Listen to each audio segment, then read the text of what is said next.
No is never an answer in filmmaking. No is never an answer in filmmaking. Many artists, they doubt that are they contributing to the society. Whenever somebody is criticizing you, they are criticizing your work, not yourself necessarily. Very true. So if we can fix that part in our work, criticism goes away. Very true. It's not an attack on you, it's just an improvement about your work. Very true. हम artist ऐसे होते हैं ना, जो काम में मुझे कम margin दिखे ना तो भी करेंगे, क्योंकि एक आर्टिस्टिक हंगर मिट रही है उससे. ये बुक पढ़ना, how to win friends and influence people, by Dale Carnegie. ये बुक पढ़ना आप, I think this book can elevate you as a person at a certain level. Hello and welcome Sachin to Vichar and Wisdom with Vedat. ये talk के through I want to bring ahead all the learnings I've had with you for all these years. Literally 2021-22 में जब हमने videos बनाना start किया था, तो जो भी मैंने शुरुआत में सीखा पूरा आपसे ही सीखा था. And over the period of time मैं बहुत सारे लोगों से मिलता हूँ, बहुत सारी चीज़ें सीखता हूँ. एंड माई गोल इज़ कि ये पॉडकास्ट या ये टॉक के थ्रू वो सारी चीज़ें बाहर आए. And I am so proud कि first guest on this podcast is you, because आपके साथ ही ये सारी जर्नी स्टार्ट हुई थी. So first of all welcome and thank you so much for joining. कैसे हो आज आप? दिल की बात बोलूँ वेदांत, तो थोड़ा सा नर्वस हूँ. रीज़न ये बोलता हूँ मैं, क्योंकि जिन लोगों का आपने जिक्र किया जो आगे इसमें फ्यूचर गेस्ट रहने वाले हैं, something they are gonna be some next level people, और मुझे ऐसा लग रहा है क्या मैं क्या इसमें am I the misfit in this podcast और something, but I think this is your humbleness, you call me and I will try my best to justify this position today. आपने जहाँ मेरे को बुलाया वगैरह. बाकी तो मैं बढ़िया हूँ Veda, thank you for inviting me. Definitely Sachin, आप you are very humble, but I truly feel कि आपके पास बहुत सारे स्किल्स एंड नॉलेज हैं जो अपकमिंग वीडियोग्राफर्स या स्पेशली जिनको वीडियो कंटेंट बनाना है, एंटरप्रेन्योर्स एंड बिजनेस ओनर, उनके लिए बहुत वैल्यूएबल होगा. तो मुझे तो लग रहा है आज का जो पॉडकास्ट होगा वो बहुत वैल्यूएबल होगा for everyone to learn from and discuss. Let's see. So to begin with, मैंने आपके बारे में बहुत कुछ सुना है, बहुत अच्छी चीज़ें सुनी हैं about your film making work, आपका वाइल्ड लाइफ रेस्क्यू, आपकी पोइट्री. सो मुझे तो पता ही है, लेकिन I want you to take a minute and tell us about yourself if you don't mind. Okay, so मेरा नाम सचिन ममगाई है. मैं पुणे में पैदा हुआ. मेरी फैमिली उत्तराखंड से है. मैं पहाड़ी आदमी हूँ दिल से, पर बोलते हैं बाय बर्थ मैं अपने आप को मराठी मानता हूँ, बाय ब्लड मैं अपने आप को पहाड़ी मानता हूँ. सो इन दो महान जगहों का मिश्रण है एक हिसाब से देखता हूँ. पुणे में ही मेरी स्कूलिंग हुई, पुणे में मेरा कॉलेज वगैरह हुआ. काफ़ी मल्टीपल चीज़ों में मैंने जगल किया. पहले मतलब 10th के बाद मेरे को वाइल्ड लाइफ में काफ़ी इंटरेस्ट था. इनफैक्ट 9-10, क्योंकि पहले पापा केबल नहीं लगाते थे घर पे, क्या बोलते टीवी ज़्यादा देखेगा, और जैसे 9-10 में केबल आया तो एनिमल प्लैनेट वगैरह देखना चालू कर दिया. वाइल्ड लाइफ में इंटरेस्ट था. फिर उसके बाद 11th-12th मैंने साइंस की, फिर उसके बाद जूलॉजी किया वगैरह. बट फिर कुछ साल बाद फिर मैंने एक वाइल्ड लाइफ का काफ़ी इंटरेस्ट था, बट एक सम रीजन बोलते हैं ना, लाइफ में कुछ चीज़ होती है जो तुमको लेकर ही जाती है उस रास्ते पे. तो मेरा फिल्म मेकिंग में ट्रांजिशन हुआ, वो मैं आपको डिटेल में बताऊंगा कैसे. सो करेंटली मैं एक कंपनी चलाता हूँ, क्वीन मीडिया करके. हम उसमें 2-4 लोग हैं, हम लोग वगैरह. मैंने फाउंड की थी 2022 में. And we are providing media solution in 3 verticals, that is corporate sector, schools, education sector और Indian army, which I am very proud of. तो ये 3 सेक्टर्स में हम लोग मीडिया सोल्यूशंस प्रोवाइड करते हैं. वीडियोस बोलो, 3D एनिमेशन बोलो, 2D एनिमेशन बोलो, ये सब चीज़ें हम करते हैं. तो फिलहाल मैं एक छोटा सा आपको ब्रीफ दूंगा, मैं ये सब चीज़ें करता हूँ. And apart that I am a fiction writer as well. मैं फिक्शन राइटिंग करता हूँ, और आई बिलीव कभी कभार एनिमल रेस्क्यूइंग भी कर लेता हूँ. वो शौक है अपना. और शौक एनिमल रेस्क्यूइंग से ज़्यादा बस मम्मी के साथ नाइट वॉक पे जाऊँ तो मम्मी अपना कैट फूड लेकर चलती है, और बस जब मम्मी की पूरी गैंग आ जाती है. सो वाइल्ड लाइफ रेस्क्यूइंग से ज़्यादा अभी फिलहाल वो चालू है मेरा पर्सनली. तो ये मैं आपको जस्ट एक छोटा ओवरव्यू. ओके, आपने अभी जस्ट मेंशन किया आपके मिलिट्री के साथ काम के बारे में. इफ यू डोंट माइंड उसके बारे में मुझे थोड़ा बताइए, what it is and how is going right now. Any recent project जो आपको? रीसेंट प्रोजेक्ट मैं जैसे आपको बोलूँगा, इसको बड़ा एक मैं पता है, मैं आर्मी से बड़ा प्यार करता था. आई थिंक इंडिया का हर एक लड़का बड़ा पैदा हुआ है तो उसने मतलब फौजी से प्यार किया ही है, क्योंकि वो बचपन में बेल्ट लगाते थे हम लोग. मैं फौजी हूँ, जय हिंद वगैरह चलते थे हम लोग. इंडिया ऐसी कंट्री है ना, क्या यहाँ पर आप किसी सरकारी अफसर को कुछ बोल दो, 4 लोग आपके साथ खड़े हो जाएंगे. यहाँ आप किसी पॉलिटिशियन को कुछ बोल दो, 4 लोग बोलिए हाँ ये गलत है. बट यहाँ अगर आप एक फ़ौजी को कुछ बोल दो तो 4 लोग आपके खिलाफ खड़े हो जाएंगे. एंड दैट्स द रिस्पेक्ट फौजी, हमारे फौजी भाइयों का इस देश में वगैरह है. और उनके साथ जो काम करने का मौका मुझे मिला है, उनके बीच रहने का मौका मिला, I think the gods were kinder to me. So हमने कुछ जैसे इंडियन आर्मी आजकल बहुत से कंट्रीज़ के साथ मिलिट्री एक्सरसाइजेस करती है वगैरह। सो मुझे मौका मिला है इंडिया श्रीलंका एक्सरसाइज कवर करने, military exercise 14 day. India UAE जो हिस्ट्री में फर्स्ट टाइम हुआ इंडिया और यूएई का जॉइंट मिलिट्री एक्सरसाइज, वो भी हमारी टीम ने कवर किया था। Queen media covered it and everything. So it was it's on a whole different travel. The energy is high, like हम लोग पूरा एथलेटिज्म मोड में रहते हैं more than shooting mode, because हमको उनकी एनर्जी मैच करनी पड़ती है वगैरह। The most professional people and our love for army is always there. But प्यार आई थिंक इस बार दुगना इसलिए भी हुआ है प्यार मेरा, क्या शायद उन लोगों की वजह से मेरे और मेरी टीम का घर चल रहा है। राइट, कहीं ना कहीं वो हमको काम दे रहे हैं, हम पे भरोसा कर रहे हैं, जो भी है। तो हमारा घर भी उन लोगों की वजह से चल रहा है। तो आई वुड ऑलवेज मतलब एक ग्रैटिट्यूड का जो हाईएस्ट फॉर्म होता है मेरा, वो है आर्मी के तरफ, with love and everything. I think if I could give you a brief idea, मैंने आपको समझा दिया हम क्या करते हैं। And it's quite impressive by the way. मैंने इवन अभी इंस्टाग्राम पे एक पोस्ट देखी थी आपकी, जहाँ पे आप एमी अवार्ड विनर मिक कजरावस्की के साथ आपकी एलिफेंट के ओरिएंटेड एक film. Right. What is it exactly और क्या? So it's about one of, मैं ज़्यादा उसके बारे में बोल नहीं सकता हूँ। I think it's yet to be in edit वगैरह, क्योंकि बहुत सी चीज़ें हमको थोड़ा सा उसको ये रखना है। But it's about one legendary veterinary जिन्होंने अपना लाइफ एलिफेंट्स की तरफ डेडिकेट किया, and the government of India really honoured him with a Padma Shri and all. So उसके रिगार्डिंग हम उनके लाइफ पे एक डॉक्यूमेंट्री बना रहे हैं फिलहाल के लिए, which will be out in 2025 maybe. So it's still in edits and everything. ज़्यादा डिटेल नहीं बताऊंगा, but it's one of the projects which is very close to my heart, क्योंकि मुझे नॉर्थ ईस्ट लाइफ में बहुत सपना था देखने का, और वही प्रोजेक्ट के थ्रू मैं नॉर्थ ईस्ट एक्सप्लोर कर पाया। And elephants are like my favourite animal out there. So मुझे एलिफेंट्स के साथ काम करने का मौका मिला। So it's very close to my heart. But ज़्यादा डिटेल अभी नहीं, जब आएगी फिल्म डेफिनेटली मैं आपको उसके बारे में बताऊंगा मैं ज़रूर। आई अंडरस्टैंड द सीक्रेसी, लेकिन मुझे आई एम प्राउड ऑफ दिस कि आपको इतना डिवर्स एक्सपीरियंस है। Right. And now it is being transformed into the commercial sense of helping businesses. Right. So वो सारा जो आपका creative aspect है of wildlife of filmmaking. Just एक additional question, जब आप वो commercial aspect में apply करते हो, you shoot a corporate video, you shoot a video, factory का video, उसमें से क्या creative aspect आपको लगता है helps you in your commercial thing, and what you think entrepreneurs can learn from by being creative like you? Is it something you think कि entrepreneurs should know? If yes, आपके कौन से skills या कौन सा creative experience वहाँ पे useful होता है in commercial sense?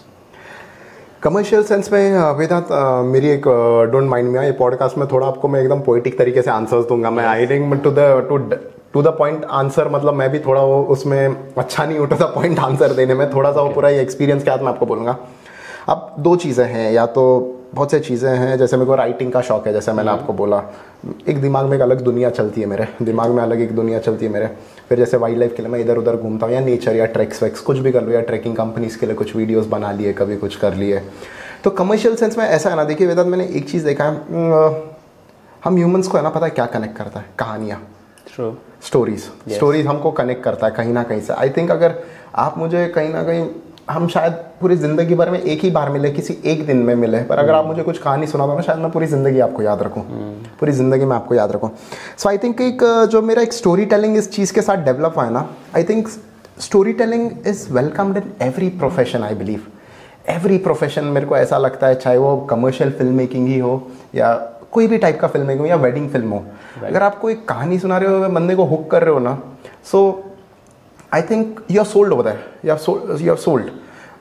मैं कैसे बोलूँ आपको, जैसे अभी एक कॉर्पोरेट फिल्म में, पता है मैं रीज़न ये था क्या इसमें वेंचर करने का, बिकॉज बहुत सी चीज़ें, मतलब मेरे फ्रेंड्स जो आईटी में है वगैरह वगैरह बोलते हैं यार क्या लाइफ, यार मोनोटोनस लाइफ है, ये है वो है वगैरह वगैरह। बट ठीक है यार, उस सही भी होंगे गलत भी होंगे अपने जगह पे। मेरे लिए तो मेरे को कभी कभी लगता है यार आईटी में अच्छा जॉब होता है, अच्छा सेट होता है लाइफ में, मुझे भी लगता है कभी कभी। बट ओवरऑल मतलब आई थिंक, तो मैंने यही सोचा था भी, क्या ये लोगों ने इतना इसको अगर ऐसा बोरिंग टाइप का इमेज बना दिया, या मैं इसको अपने तरीके से एक अलग तरीके से पोर्ट्रे करूँ, इसको थोड़ा कलरफुल पोर्ट्रे करूँ, तो I think I do my job then, I think my job is done. So मैं कॉर्पोरेट फिल्म में यही रीज़न की वजह से उतरा, क्या मतलब थोड़ा उसको एक्साइटिंग दिखाऊं, पूरा जर्नी वगैरह, and which is actually exciting. Corporate job is definitely exciting, there is another side, but लोगों ने उसको एक ये क्लीशे बना दिया, अरे नहीं बोरिंग लाइफ है ये वगैरह वैसा है। सो क्रिएटिविटी की बात आई तो I do a lot of research before I take a lot of brief from my client कि आपने कंपनी कैसे चालू की वगैरह, वो बुलाते मुझे ये खास स्किल है, बट मैं उनके साथ थोड़ी से, जैसे आप जिसको स्मॉल टॉक्स बोलते हैं, पर वो मेरे लिए रिसर्च होता है। मैं उनसे और पूछता हूँ, सर बताइए थोड़ा सा, और समवेयर डाउन द लाइन में कुछ वो पॉइंट फिगर आउट कर लेता हूँ कि मुझे इस चीज़ में क्या दिखाना है। हर कंपनी का एक विजन और मिशन होता है, राइट? वो विजन मिशन के थ्रू मैं उसको वीडियो स्क्रिप्ट में कैसे लाऊँ, क्या लाऊँ, उसके विजुअल्स उसके किस तरह अलाइन करूँ उस चीज़ को। तो ऐसे में ये क्रिएटिविटी यहाँ यूज़ करता हूँ मैं, ताकि लोगों की स्टोरीज जान के। सो स्टोरीज ही एक जरिया है जो मेरे को उधर भी हेल्प करती है। ये मेरा मानना है। Did I give your answer right? Somewhere down the line अगर आपका अगर एक क्वेश्चन अगर कुछ और भी होगा फिर रिपीट करना if I missed out something, but नहीं actually I think you answered it. And जैसा मैं समराइज कर पा रहा हूँ, story telling plays a big part, whether it's commercial shoot और whether it's artistic shoot. Very true. So अगर सब जो एक न्यू बिजनेस ओनर है जिसने पहले कभी भी फॉर्मल वीडियो शूट्स नहीं किए, right, so if it's about story telling, आप उनको क्या एडवाइस दोगे? अ न्यू एंटरप्रेन्योर जिन्होंने फर्स्ट टाइम बिजनेस स्टार्ट किया है, haven't yet thought of a story, लेकिन अगर मुझे वीडियो कंटेंट बनाना है, राइट, और तो स्टोरी टेलिंग को मैं कैसे अप्रोच करूं as a new entrepreneur? Story telling सबसे पहले, अगर आप एंटरप्रेन्योर हो, फर्स्ट ऑफ ऑल आप क्या वैल्यू ऐड कर रहे हो, अपने क्या वैल्यू ऐड कर रहे हो अपने प्रोडक्ट से, राइट? वो मेरा एक सबसे पहला चीज़ रहता है, मैं उनसे पूछता हूँ। सेकेंड चीज़, मतलब आपकी टारगेट ऑडियंस क्या है, जो ऑडियंस है वो कैसे सोचती है वगैरह। सो एक बात होता है ना, जब आप किसी सेमिनार में जाओ, बहुत लोग होते हैं जो अरे क्या बोल रहा है क्या नहीं है, बोर हो जाता आदमी, राइट? बट कोई होते हैं ऐसे स्पीकर्स होते हैं, पीपल लिसन टू देम। पता है लोग क्यों सुनते हैं, लोग क्यों सुनते हैं उसको? क्योंकि वो बोलता है जो लोग सुनना चाहते हैं। वो जो सुनने आए लोग, वो बोलता है वो। तो डेफिनेटली जो अगर आप अपना एक टारगेट ऑडियंस सेट कर लेते हो और आप वैल्यू क्या ला रहे हो, तो somewhere down the line you get that sense क्या इनकी ऑडियंस किस टाइप की है, what he is trying to like give them and how I make a bridge। तो मेरा एक चैलेंज वही रहेगा, चैलेंज नहीं बोलूँगा उनके साथ, या मेरा सर्विस ही ये रहेगा कि we make that bridge between the product and the target audience, and that's where we will get a story in board. That's where we will get a story in board. Was I right? Yes, I agree, and I agree with you. जैसे हमने भी start किया था 2021-22 में, so I was in a similar kind of a situation कि business था, पता नहीं मार्केट कैसे करना है कंटेंट में। So story telling did help actually. Even ये जो टॉक हम कर रहे हैं, it's also a way of bringing out stories which can actually help businesses of the guests and businesses right the people we work with. So I agree, I mean storytelling is core. बहुत सारे businesses overly salesy content बनाते हैं and then it doesn't work and then they wonder why. So I think the reason, as you said correctly, is storytelling. मेरे को किसी एक ने बोला था, बोलते हैं मार्केटिंग, ब्रांडिंग और एडवर्टाइजिंग के बीच का डिफरेंस है। मार्केटिंग तुम लड़की को एक बार बोल रहे हो that I like you, advertising है तुम लड़की को 100 बार बोल रहे हो आई लाइक यू, और ब्रांडिंग इज समथिंग दैट लड़की को पता है कि आप उसको बोल रहे हो I like you. So that was a very nice way of explaining. So I think story telling भी मैं कुछ इस हद तक मैं इसमें लाता हूँ कि आप कैसे अपने स्टोरी को मार्केट कर रहे हो, या सामने वाले को पता चल जाए कि ये हमको क्या बोलना चाह रहा है, कुछ ऐसे लाइक इन लेमैन टर्म्स में आपको बोलना चाहता हूँ मैं इस चीज़ को। अग्री। सो सचिन, मैंने आपके बारे में सुना, you do wild life rescue, film making, poetry भी आपकी मैंने यूट्यूब पे बहुत देखी है। सो अभी ये जो डिफरेंस पैशंस आपके अलग राइट आप उनके बीच में जगल करके how do you make sure कि you balance all of them in your daily life? Trust me, I am really bad at it, और मैं अभी तक मैं खुद ढूंढ रहा हूँ उस चीज़ को। मैं अभी तक एक्चुअली उस चीज़ को मैं खुद ढूंढ रहा हूँ। मैं कैसे बोलूँ, जिस दिन मेरे पास उसका सोल्यूशन आ जाएगा मैं पक्का बोलूँगा आपको। But juggle in the sense जो मुझे प्रायोरिटी दिखी जो टाइम पे, मैं उसे पहले करना। अब ऑनेस्टली मैं बोलूँ, मैं बोलता हूँ मैं बिजनेस को प्रायोरिटी देता हूँ। रीज़न इज टीम है, they have certain expectations out of me, the certain value मेरे को मेरी टीम दे रही है, मैं उनको कुछ एज अ लीडर कुछ उनको वैल्यू दे रहा हूँ। जिस दिन ये वैल्यू मिलना एक दूसरे से बंद हो जाएगी तो चीज़ें बंद हो जाती है। तो इट्स बेटर कि वैल्यू एक्सचेंज मेंटेन रहे, और आई थिंक वो अभी बिजनेस ही प्रायोरिटी है उस चीज़ के लिए। तो प्रायोरिटाइज, और पोएट्री जैसा है, कहीं ओपन माइक्स आ गए तो दैट इज़ ऑन वीकेंड्स, कभी कभार उसको अटेंड कर लिया, या किसी अच्छे पोएट का शो है वो जाके देख लिया, और किसी रात फिर नींद नहीं आ रही तो फिर वही करो, पोएट्री लिखते रहो वगैरह, वैसा हो गया। एंड खैर वाइल्ड लाइफ रेस्क्यूइंग में अभी ऐसा बोलूँगा that it has been a brief part of my past years. अभी फिलहाल इतना एक्टिव नहीं है उस चीज़ में, because I think there are lot of amazing people जिन्होंने उसके लिए काफ़ी अपना लाइफ वगैरह डेडिकेट किया, काफ़ी लाइफ वगैरह। खास करके भाई तभी मेरा टॉपिक था स्नेक्स में, मुझे टॉपिक ऑफ इंटरेस्ट मेरा हमेशा स्नेक्स में ही रहा वगैरह, क्योंकि मेरा सबसे बड़ा फोबिया था स्नेक्स वगैरह, बट मैंने एनिमल प्लैनेट पे मैंने ऑस्टिन स्टीवंस और जेफ कॉर्बिन को देखा, उनको बहुत बड़ा इंस्पिरेशन मानता हूँ मैं मेरा। उन्होंने बोला और मैं बोला यार ये कर सकते तो मैं क्यों नहीं कर सकता, क्या होगा, होगा बुरा से बुरा क्या होगा वगैरह। तो फिर मैं हमारे इधर कुछ लोकल रेस्क्यूअर्स थे, जैसे राजू यादव सर थे, इकबाल शेख के लोग थे, तो उनसे मिलके मतलब आई थिंक उन्होंने बहुत हेल्प किया मेरा वो फियर, मतलब फियर को नहीं मिटाने के लिए। एंड तब जाके आई think I became a snake rescuer, कैसे रेस्क्यू होता है, क्या होता है, वेनमस क्या होता है, नॉन वेनमस क्या होता है, सेमी वेनमस क्या होता है, बहुत सी चीज़ें सीखे। एंड वही पैशन आज भी है मेरा, आज भी है, ऐसा नहीं बोलूँगा। मतलब साल में ऐसा है कि भले अब रेस्क्यू नहीं करते, पर बरसात का मौसम होता है, कहीं एक चक्कर चाहिए, जाते हैं, चलो ज़रा ऑब्जर्व करते हैं, मॉनसून्स में थोड़ा सा नेचुरल हिस्ट्री थोड़ा ऑब्जर्व करते हैं, कहीं आउटडोर्स पुणे के आउटस्कर्ट्स में चले गए तो काफ़ी बायोडाइवर्सिटी है, तो अच्छा लगता है। मतलब अभी भी मतलब उस चीज़ को पूरी तरह छोड़ा नहीं हूँ मैं, पर बस वही है कि टाइम अब प्रायोरिटी कुछ और हो गई लाइफ में, ऐसा है। तो एक कॉन्फ्लिक्ट है ही, कॉन्फ्लिक्ट ऑफ चॉइस वगैरह है ही अभी, तो वही है, बट प्रायोरिटी अभी बिजनेस है, बिकॉज उसी पे सब लोगों के मतलब मैं बोल रहा हूँ, खास करके मेरी जिंदगी चल रही है। टीम है जो एसोसिएटेड है, अभिनव है, मोइन है, माय बॉयज आते हैं, उनके साथ मतलब सब लोग हैं हम एक साथ, और एक सपना देखा है, तब उसके पीछे उसमें पूरा एफर्ट डाल रहे हैं हम सब लोग मिलके, वैसा बोलूँगा मैं आपको। Yes Sachin, you are right. और पिछले बहुत सालों से मैंने देखा है कि you are successfully juggling between different patience.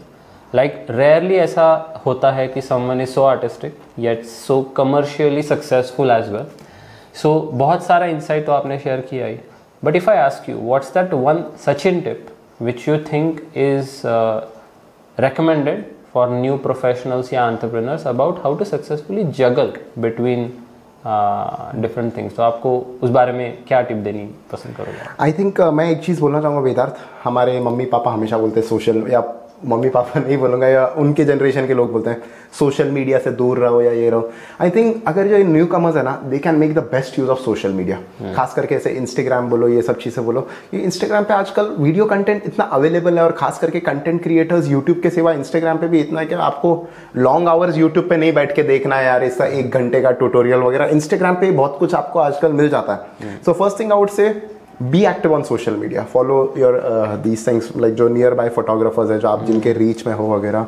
And जितना फोटोग्राफर्स और वीडियोग्राफर्स के साथ मैंने काम किया ना Veda, they have been nice, they have been very welcoming in teaching you and everything. Overall जो पुणे का ही कम्युनिटी मैंने जितना देखा है, खास करके मैं जैसे नॉर्थ ईस्ट में भी काम करता हूँ, उधर का भी कम्युनिटी बहुत अच्छा है। सो मोर ऑफ दैट ना, आई थिंक इंस्टेड ऑफ जो बोलेंगे ना ये स्किल सीखो, वो स्किल सीखो, जाओ ये करो, अच्छा यूट्यूब पे ये वीडियो देखो, हम लोग कनेक्ट विद पीपल। जो तुमको है ना बुक में सीखने नहीं मिलेगा, क्या मैंने बुक में ये पढ़ लिया कि भाई इसका क्या होता है, ऐसा क्या होता है, वो जब तुम एक बंदे के साथ 2 महीने असिस्ट करोगे ना, कुछ अच्छा सीख लोगे जो तुमको शायद कभी एक बुक में भी नहीं समझेगा तुमको। तो I think for newcomers connection is very important. और कहीं ना कहीं I think somewhere down the line में एक बात बोलना चाहूँगा, we are very less connected. भले हम सोशल मीडिया पर ज़्यादा कनेक्टेड है, बट इन रियल लाइफ ना, जैसे मैं देखता हूँ हमारी जनरेशन बोलो या मेरे से छोटे बच्चे, उनका कनेक्शन है नहीं आपस में ज़्यादा। मुझे ऐसा कभी कभी मिसिंग लगता है। मैं किसी को ऐसा क्रिटिसाइज नहीं करना चाहता हूँ, बट आई थिंक जैसे हमारे मॉम डैड का कैसा मम्मी पापा होते थे, या हमारे देख आज भी मेरी मम्मी, अगर मैं देखता हूँ उनको जैसे कोई कहाँ का दूर का रिश्तेदार हर महीने में फ़ोन करते हैं, वो कनेक्ट है कहीं ना कहीं, बट सेम चीज़ ये हमारे जनरेशन में नहीं है। सो यही चीज़ को मैं थोड़ा सा लाना चाहूँगा to newcomers, connect with people, connect with like minded people and share knowledge, that's it. I think उसमें आदमी बहुत अच्छा ग्रूम होता है, and make sure there is a right time, because बहुत से लोग हैं जो जॉब करते हैं साथ साथ फोटोग्राफी करते हैं। Weekends are always there, there is some specific time window हमेशा रहता है। बट अगर हर बंदा सही में इंटरेस्टेड है या कोई भी, तो उसके लिए टाइम निकालेगा ही। आई थिंक दैट्स सबकॉन्शियस, मेरे को ऐसा लगता है। अगर इंटरेस्ट आपका है तो आप कैसे भी करके टाइम निकालोगे ही, मेरा ऐसा मानना है। Okay, so you are saying we should connect with people to make sure we groom ourselves enough, and ultimately time management या juggling skill you get it through your grooming process। and most importantly मैं बोल रहा हूँ ना, जिस चीज़ की चाह होती है ना, आदमी उसके लिए टाइम निकाल ही लेता है कैसा भी करके, मेरा ऐसा मानना है। और नहीं होगा ना चाह तो अच्छा है, तो फिल्टर आउट हो जाता है, जिसको इंटरेस्ट नहीं हो अपने आप हट जाता है इस रेस में से। रेस नहीं बोला, बट हाँ इस लाइन में से हट जाता है वो। ओके, हाँ, that's quite insightful। हाँ, सो आपके पोएट्री के किस्से तो मैंने बहुत सारे सुने हैं, यूट्यूब पे 2-3 जगह पे देखा, इवन हमने खुद भी ऑफिस में सेशंस लिए थे। बहुत कुछ यादें तो है ही, लेकिन रिसेंटली इतना मेरा टच नहीं रहा with what all new poetry you have done. So अगर आपको एक पोएट्री या एक पोएम रिसाइट करने का अगर यहाँ पे चांस है, so which poem would you like to recite, उसके बारे में थोड़ा बताइए, and we would love to hear the poem as well. एक अभी कैसा होता है ना, काफ़ी टाइम से वो एक जब मैं पोइट्री लिखता हूँ ना, ऐसा होता है क्या साल भर में कुछ ना लिखूँ, और ऐसा होता है क्या एक दो महीना इतना क्रिएटिव हाई मेरा, वो पूरे टाइम में मैं काफ़ी हाइपर एक्टिव सा रहता हूँ वगैरह, कुछ आए अंदर से कुछ आए वगैरह, और एक दो महीने में 3-4 भी लिख लेता हूँ। सो रिसेंटली कुछ ऐसा था, काफ़ी मतलब जैसे क्या बोलूँगा, एक रात थी, ऐसा नींद नहीं आ रही थी मुझे, and there were lot of conflict of thoughts, मतलब कॉन्फ्लिक्ट ऑफ थॉट्स थे कुछ चीज़ों को लेके, लाइफ में कुछ डिसीजंस लेने थे वगैरह वगैरह। सो एक इनर कॉन्फ्लिक्ट के ऊपर मैंने लिखा, उसको अभी तक टाइटल नहीं दी, पर कुछ 4 स्टैंजास किया। अरे बिल्कुल। तो आई थिंक आप रेजोनेट कर पाओगे इसके जो वर्ड्स हैं। क्या कि जिस कलम से उम्र भर जहर लिखा, आज उसे शाही से भर दूं तो क्या होगा। उसकी डूबती किस्मत देख मैं हमेशा हंसता रहा, आज उसके दुख में 2 आंसू बहा लूं तो क्या होगा। जिन आंखों ने मेरी राह देखी है एक अरसे से, जिन आंखों ने मेरी राह देखी है एक अरसे से, आज उनके नज़रों में फिर लौट जाऊं तो क्या होगा। और एक दरार मेरे कल और आज को बांटने लगी है, एक दरार मेरे कल और आज को बांटने लगी है, उसे मिट्टी से भर लूं तो क्या होगा। अरे वाह, ये इतना सा लिखा ना, छोटा सा 4 लाइन है। Very nice. आप इफ़ यू डोंट माइंड मुझे आप समझाओगे कि इसका मीनिंग क्या है, इसके पीछे का थॉट प्रोसेस क्या था। थॉट प्रोसेस ये है, क्या आदमी बदलना चाहता है, आदमी बदलना चाहता है, या उसके थॉट्स काफ़ी कॉन्ट्रास्टिंग होते हैं समटाइम्स। सो ये ऐसा थॉट है क्या, फॉर एग्जांपल मैं या कोई भी बंदा कुछ डिसीजंस लेना चाहता है, सो मैं वो डिलेमा में हूँ, क्या वो डिसीजंस लूँ या ना लूँ, क्या मैंने कुछ मिस्टेक्स किए पास्ट में, अब उनको सुधारूँ या मैं ऐसे ही रहूँ, क्या मिस्टेक्स को ऐसे ही रखूँ। सो ये मेरे थॉट्स थे, it's not just me. So like I said, my mind is full of characters, so I am thinking of a person who has done mistakes in the past and now what is he thinking about, क्या मतलब वो आगे जाके मतलब क्या वो बदलना चाहता है, पर बदलने से पहले भी वो 10 बार सोच रहा है क्या मैं बदलना चाहता हूँ नहीं चाहता हूँ, यू नो। और आई थिंक लाइफ में हर एक के लाइफ में एक फेज आता है कहीं ना कहीं जो सोचता है ऐसा। व्हाट डू यू थिंक, आता है मतलब लाइफ में क्या मतलब, और आप ऐसा कोई डिसीजन को लेके गिल्ट रहता है, but do you really think क्या भाई गिल्टी होना चाहिए नहीं होना चाहिए। तो वो उस थॉट पे मैंने लिखी थी ये चीज़ें, एंड आई होप मैं उसको सही से उतार पाए, if you could be a good critic. Yes absolutely. आपने इसमें मेंशन किया कि there is an aspect of inner conflict.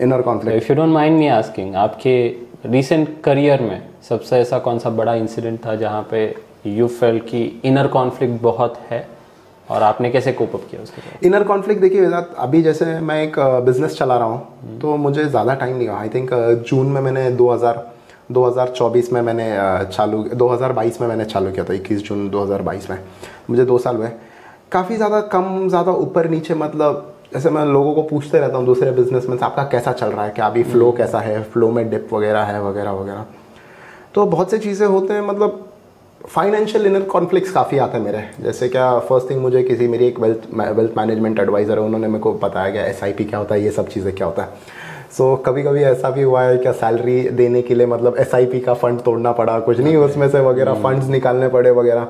तो बहुत से इनर कॉन्फ्लिक्ट वगैरह मतलब नहीं आता है उस चीज़ को लेके, क्या कर रहा हूँ, क्या मैं सही जा रहा हूँ लाइफ में। और भाई ये वो भले ही आदमी कितना भी मोटिवेट कर ले, पर तुम कुछ एम्बिशन देखते हो। और एक डिप है ना, कहीं भी तुम मेंटली कितना भी स्ट्रांग हो, बट एक स्ट्रांग डिप तुमको थोड़ा सा हिट करता ही है वगैरह। सो ये एक इनर कॉन्फ्लिक्ट थोड़ा था मेरे पास, मतलब एक इस चीज़ को लेके ज़रा सा। आई एम नॉट श्योर, अगर आई गेस आपके लिए इनर कॉन्फ्लिक्ट कुछ और होगा, दूसरों के लिए इनर कॉन्फ्लिक्ट कुछ और होगा एट प्रेजेंट लाइफ में ना। तो मेरे लिए इनर कॉन्फ्लिक्ट यही चीज़ है, क्या मुझे किसी मदद मांगनी चाहिए या खुद सॉल्व करना चाहिए, या ऐसे टाइम में कैसा करना चाहिए। सो किसी से मांगने को लेके मेरा हमेशा इनर कॉन्फ्लिक्ट रहता है, क्या किसी का हमने हाथ ना फैलाऊं मैं, तो वो मेरे को बड़ा हिट करता है वो चीज़। सो थोड़ा सा वो वहाँ पे मेरा इनर कॉन्फ्लिक्ट आ जाता है वो चीज़ पे उधर। I understand. I think we are faced with similar situations everywhere. हाँ, स्पेशली अगर मैं मेरा एक्सपीरियंस शेयर करूँ। हाँ, सो बिजनेस ओनरशिप आपको पता ही है, it's up and down, very true, चलते ही रहता है। सो एट एवरी स्टेप जब भी कोई नया एक्सपीरियंस आता है, जो मैंने पहले ऐसा प्रॉब्लम अगर फेस नहीं किया, आई ऑलवेज थिंक कि how do I get around this, like जो रोड ब्लॉक या वॉल हम हिट करते हैं, वॉल हिट करना, वो मेरी लाइफ में भी बहुत कुछ होता है। मैंने क्लाइंट्स के लाइफ में भी बहुत देखा है, the people I work with they also say. So I think the only solution to inner conflict, जैसा आपके थॉट प्रोसेस से मैंने सुना है, that is to clearly think about this, maybe talk to people, connect, जैसे right, connect करो लोगों से, वही है मेरे को जहाँ सही लगा, कनेक्ट, और ultimately find the answer yourself, क्योंकि दूसरा कोई तो आपके लिए सॉल्यूशन लाके नहीं आ सकता. सो ट्रू, आई थिंक जो आपने पोएट्री में सोचा वही हमारे लाइफ में होता है. सही बोल रहा हूँ. Your poems are representation of what happens in our life, और वो मुझे सबसे अच्छा पसंद है. लाइक स्कूल में हम जो पोएम्स पढ़ते थे, मैं वो पढ़ता था और मैं पूछता था, okay now what will change in my life with this. लेकिन आपके जो मैं पोएम्स जितना भी मैंने सुना है, हमेशा ऐसा लगता है यार यस इसमें कुछ पॉइंट है जो मेरे साथ राइट हमेशा होता है. हाँ, I think lot of this thing, जैसे स्कूल में जैसे आप किसी की वो डैफोडिल्स करके हमारी बड़ी, मतलब हाँ वो ऐसा लगता नहीं था कि भाई हमारा इससे क्या कनेक्ट है, बट अपने कुछ ऐसा लोकल पोएट से सुन लो, कुछ सुन लो, हाँ लगता है भाई ये कनेक्ट है भाई अपना जरूर इस चीज से. सो मैं भी उस बात से कहीं ना कहीं अग्री करता हूँ. एंड हाँ, बट आई थिंक जैसे आप बोल रहे हो ना कनेक्ट, और आपने एक बात बोली, आई थिंक 110% मैं वो चीज़ पे अग्री करता हूँ. या you have to sort out your mess, you have to sort out your mess, no one else is coming to sort it out. चाहे वो शायद अगर आप जॉब कर रहे हो तो मे बी आपके पास है थोड़ा कोई हेल्प करने वाला सीनियर अथॉरिटी है, पर जैसे हम स्टार्टअप वाले हैं ना, पता नहीं लोगों ने या बहुत से लोगों ने इसको ग्लोरीफाई कर रखा है, खुद का स्टार्टअप वगैरह चालू कर, और मैं तो किसी को नहीं मैं उतना ग्लोरीफाई नहीं करूंगा. भले आई एंजॉय डूइंग इट वगैरह, but yes it does take a toll sometimes. I think even you agree with it. Absolutely, entrepreneurship is not for everyone. Very true. कुछ लोग करके ये समझते हैं, कुछ को पहले से पता होता है. Everyone has different strengths and different weaknesses. मुझे ऐसा लगता है हर एक ने सेल्फ असेस करना चाहिए, what is possible for me. There are other ways to be successful. सिर्फ एंटरप्रेन्योरशिप या बिजनेस ओनरशिप ही एक वे नहीं है. मैं इवन आपको भी देखता हूँ, in a way you are more successful than so many others, because आप आर्टिस्टिक पैशंस चेस कर रहे हो. You are working with Emmy award winning artist, आपके पोएट्री इतने प्रोफाउंड है. You travel so many places, like I dream about going to places जहाँ पे आप जाके फोटो वीडियो पोस्ट करते हो. Thank you. So everybody successful in a different. हाँ, वेरी ट्रू. मतलब कौन कितना कुछ है, और कहीं ना जैसे एंटरप्रेन्योरशिप को और एक बात भी मैं ये बोलूंगा कि हाँ चलो अभी कर रहे हैं, बट कभी कभी पता मेरे अंदर और एक इनर कॉन्फ्लिक्ट क्या होता है कि यार 30 साल बाद में देखो यार ये तो वर्थ इट ही नहीं था. सबसे ज्यादा डर तो मेरे को उस चीज का लगता है क्या कभी कभी. बट स्टिल मैं अभी नहीं बोलूंगा 30 साल बाद दिखेंगे, but so far I enjoy doing it. Yes it does take a toll because everything comes with a cost. Everything comes with a cost. और I think you can't deny the fact that everything is gonna be a bed of roses. जो चीज़ तुमको पसंद होगी, कांटे होंगे. ये मेरा thought है इस चीज़ को लेके.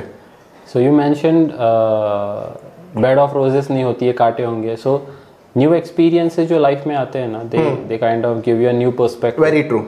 मैं आपको एक मतलब आपका जो भी वैरायटी ऑफ वर्क है, थोड़ा स्पेसिफिक सभी बात करते हैं. सो मुझे याद है कि जब स्नेक रेस्क्यू के बारे में हम गोवा गए थे, राइट गोवा में ही या वापस ऑफिस में आने के बाद आपने लिटरली मेरे हाथ में एक सांप दिया था, जो हमने यहाँ पे पीछे रेस्क्यू. यू सेड कि ट्राई इट, और at that moment I realise कि ये एक्सपीरियंस मैंने पहले नहीं किया है, लेकिन उसके बाद my fear of snakes literally vanished. Very true. और I think not the fear of snakes but the fear of unknown जो मेरे दिमाग में था, दैट वैनिश बिकॉज कि आपने मुझे एक्सपोज किया टू अ न्यू एलिमेंट. और फिर मुझे ये भी समझा कि we should not fear snakes as very true.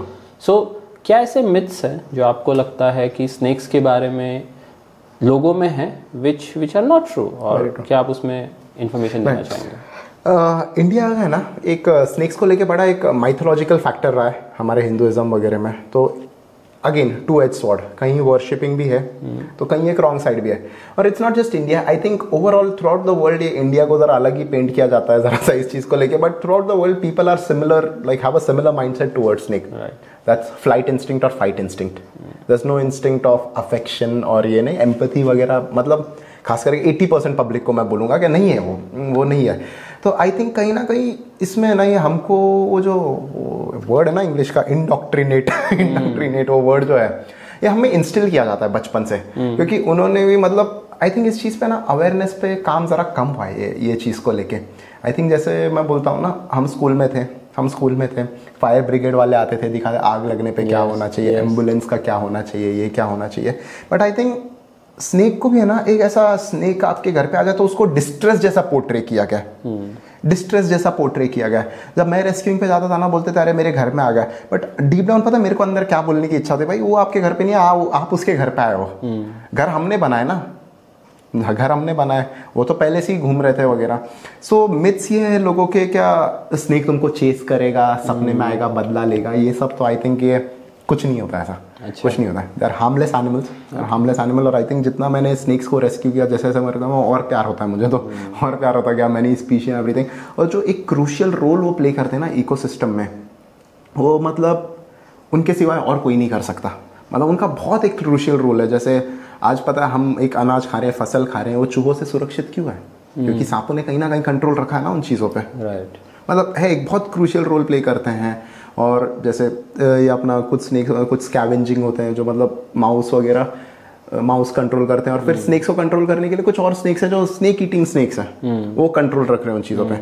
So I think उनका रहना बहुत ज़रूरी है, रहना उनका बहुत ज़रूरी है। क्योंकि आई थिंक अगर हम उनको मार रहे हैं या ये कर रहे हैं तो कहीं ना कहीं हम नेचर के साइकिल के साथ उंगली कर रहे हैं, मुझे ऐसा लग रहा है, या खिलवाड़ कर रहे हैं उसको अच्छे शब्दों में बोलूँ तो। सो मिथ्स तो रहेंगे, मिथ्स आज नहीं कल भी रहेंगे, पर आई थिंक हमारा इतना काम रहेगा हमारे तरफ से, क्या हम उसको ख़त्म करने के लिए कामयाब होंगे तो बहुत बढ़िया है। बट हमारी यही कोशिश रहेगी, क्या मिथ्स को रखो साइड में, हम थोड़ा एम्पैथी जगाने की कोशिश करेंगे लोगों में स्नेक्स के टुवर्ड्स। एटलीस्ट क्या ऐसा नहीं है कि तुमको उसको घर पे रख के उसके साथ सोना है वगैरह, बट एक को एग्जिस्ट करना सीखना है उस एनिमल के साथ। क्या मुझे ये रियलाइज कराना है लोगों में, क्या वो रहेगा इधर, वो स्नेक है आपके लोकेलिटी में, आपके बंगले के बाजू में रहेगा, but it's not gonna harm you intentionally may be. अभी कभी आपको तकलीफ नहीं देने वाला वो जानवर, unless and until you decide to poke him और कुछ करो, उसको ट्रिगर करो, तो मे बी देन वो एक डिफेंस मैकेनिज्म उसका आता है। बट आज तक मैं बोलूँगा स्नेक ने खुद होके कभी नहीं काटता है। यूजुअली जैसे गांव में लोग होते हैं, खेतों में जा रहे हैं, गलती से पैर पड़ गया उनका, उस चीज़ पे हो गया, मतलब वो सांप भी फिर वो हमसे ज़्यादा डरता है, जितना हम नहीं डरते वो हमसे ज़्यादा डरता है। सो ये सब मिथ्स है। So I think a bit more sense of coexistence with snakes can help us maybe. उस मतलब कल के दिन कोई स्नेक आता है तो डिस्ट्रेस से ज़्यादा उसको एक समझदारी से हम लें। मेरा ये एक कोशिश रहा है, मतलब ये पूरा स्नेक रेस्क्यूइंग जर्नी में मेरे। ये मेरा ट्राई नाउअडेज आप करते हो snake rescue? Once in a while कर लेता हूँ मैं, अगर मैं रहूँगा घर पे वगैरह। एंड बहुत से लोग हैं मतलब जो अभी भी कॉल करते हैं, पुराने लोग वगैरह जैसे करते हैं, बोलते हैं। और अगर मैं नहीं रहा तो now it's like lot of people have, मतलब अच्छा है, मतलब काफ़ी लोगों ने इसमें भी वॉलंटियर करना चालू किया। लॉट ऑफ ऑप्शंस, मैं किसी और को डेलीगेट कर देना, भाई तो आप लोग जाके करो वगैरह, ऐसा है। आपका मोस्ट डेंजरस एक्सपीरियंस क्या था of snake rescue? Oh my God, मैं एक था मेरा, आई थिंक रसेल्स वाइपर करके एक ये होता है, एक स्नेक होता है, हीमोटॉक्सिन वेनम, वेरी मतलब one of the big four में आता है, इंडिया के बिग फोर में आता है। जैसे बिग फोर में आता है कोबरा आता है, रसेल वाइपर, क्रीट, सॉस्किल्ड वाइपर, ये 4 स्नेक्स आते हैं। तो ये रसेल वाइपर को सबसे ज़्यादा डेथ्स के लिए, डेथ्स नहीं बोलूँगा, सबसे ज़्यादा बाइट्स के लिए रिस्पॉन्सिबल है। Very aggressive snake and everything. तो रात को ये 3 या 4 बजे थे, किसी का कॉल आया नींद में मेरे को, एंड सम रीज़न ना, मेरी एक आदत है, मैं नींद में फ़ोन नहीं उठाता, उस दिन उठा लिया मैंने। तो उसने फ़ोन उठाया, बोला अरे मेरे घर पे ये है, ऐसा ऐसा, बोलता है सांप है वगैरह। तो मतलब ऐसा था, मैं तो सही में ना, आई टेल यू, मतलब मैं पहले तो मैं सपना, मेरे को लगा सपना है क्या है, मैं बोला चलो जाता हूँ वगैरह।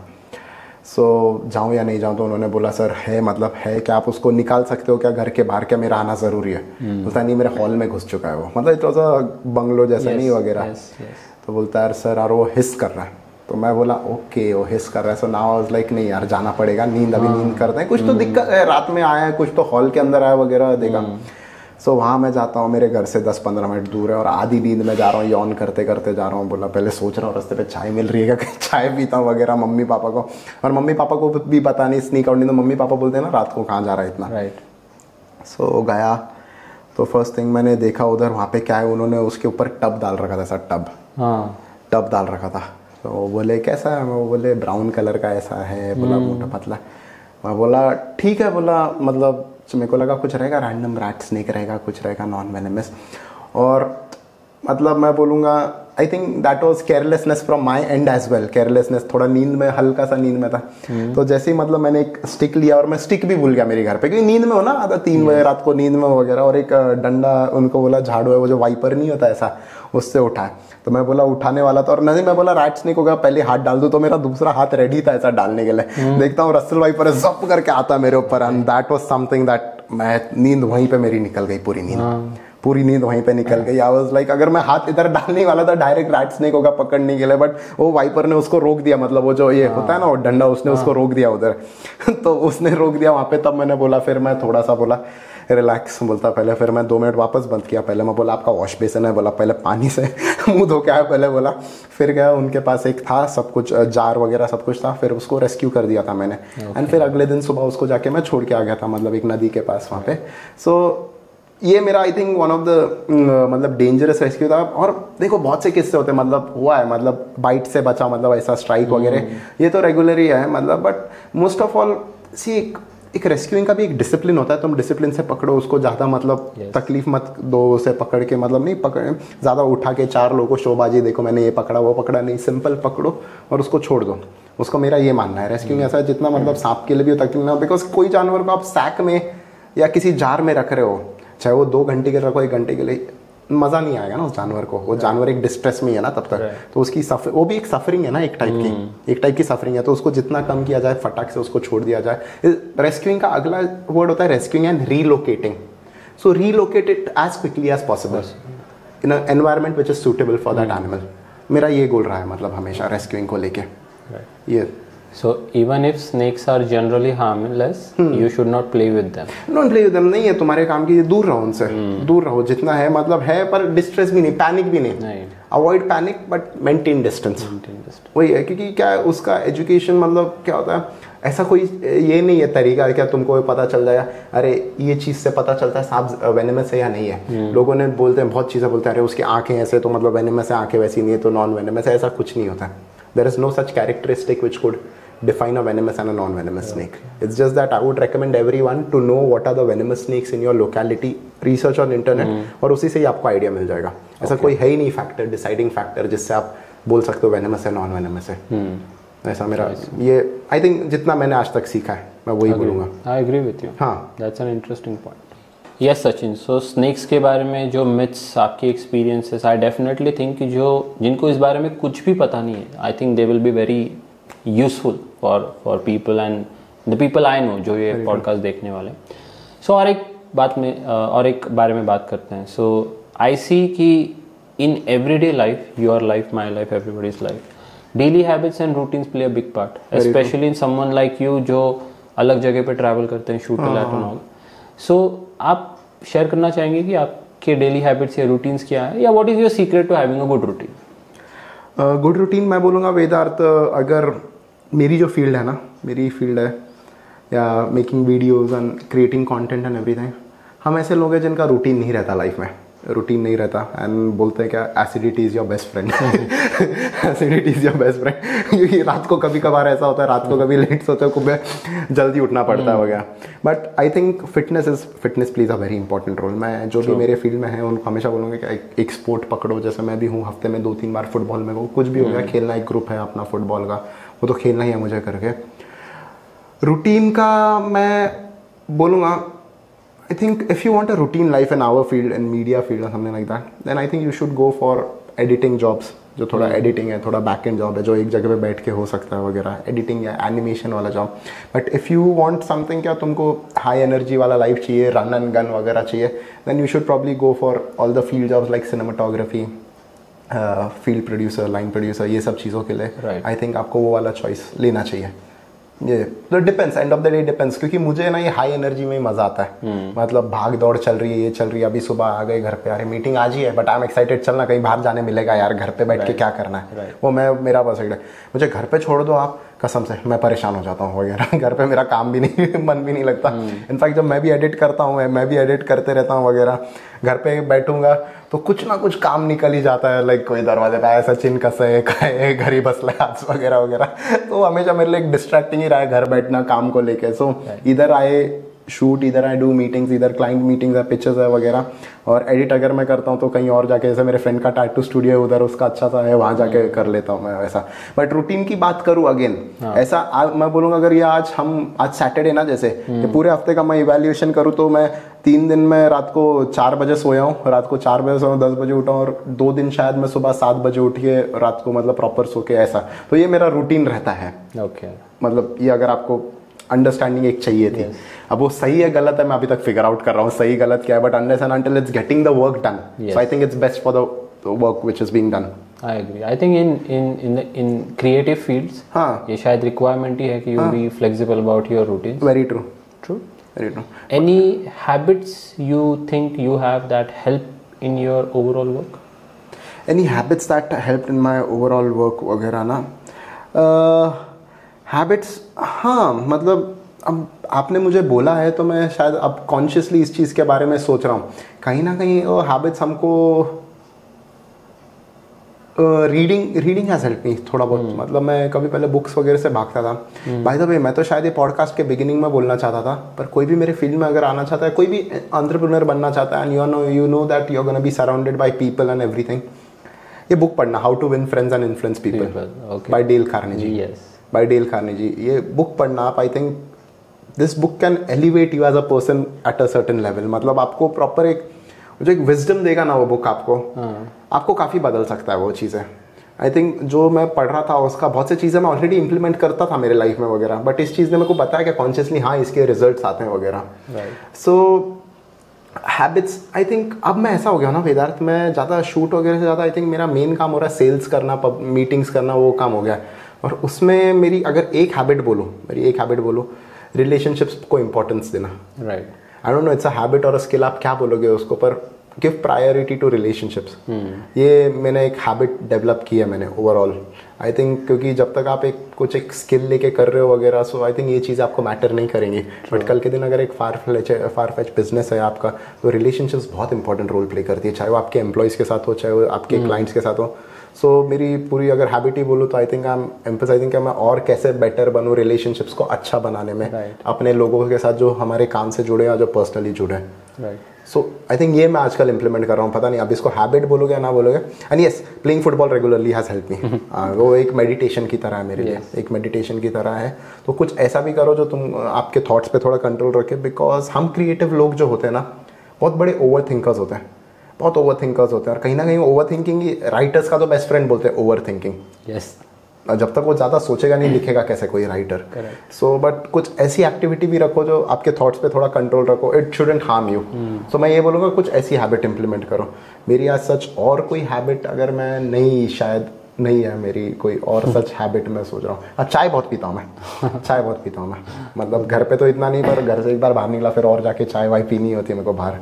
And music plays an important role. Yes. I understand. Actually, admire आपके relationships. You're generally मेरी खुद की एक limitation है कि generally I don't get along with people easily. Very true. तो intellectual connect होना चाहिए. But I've seen you कि आप किसी के साथ भी भाईचारा है आपका. You make friends everywhere you go. You are happy everywhere with everyone, no matter what. And that's something I truly like about you. Like, ये अगर हैबिट हो तो बाकी चीज़ें बहुत इजी हो जाती है. Very true, very true. So how do you stay in touch with people, जितने फ्रेंड्स आप करते हो इन डेली लाइफ?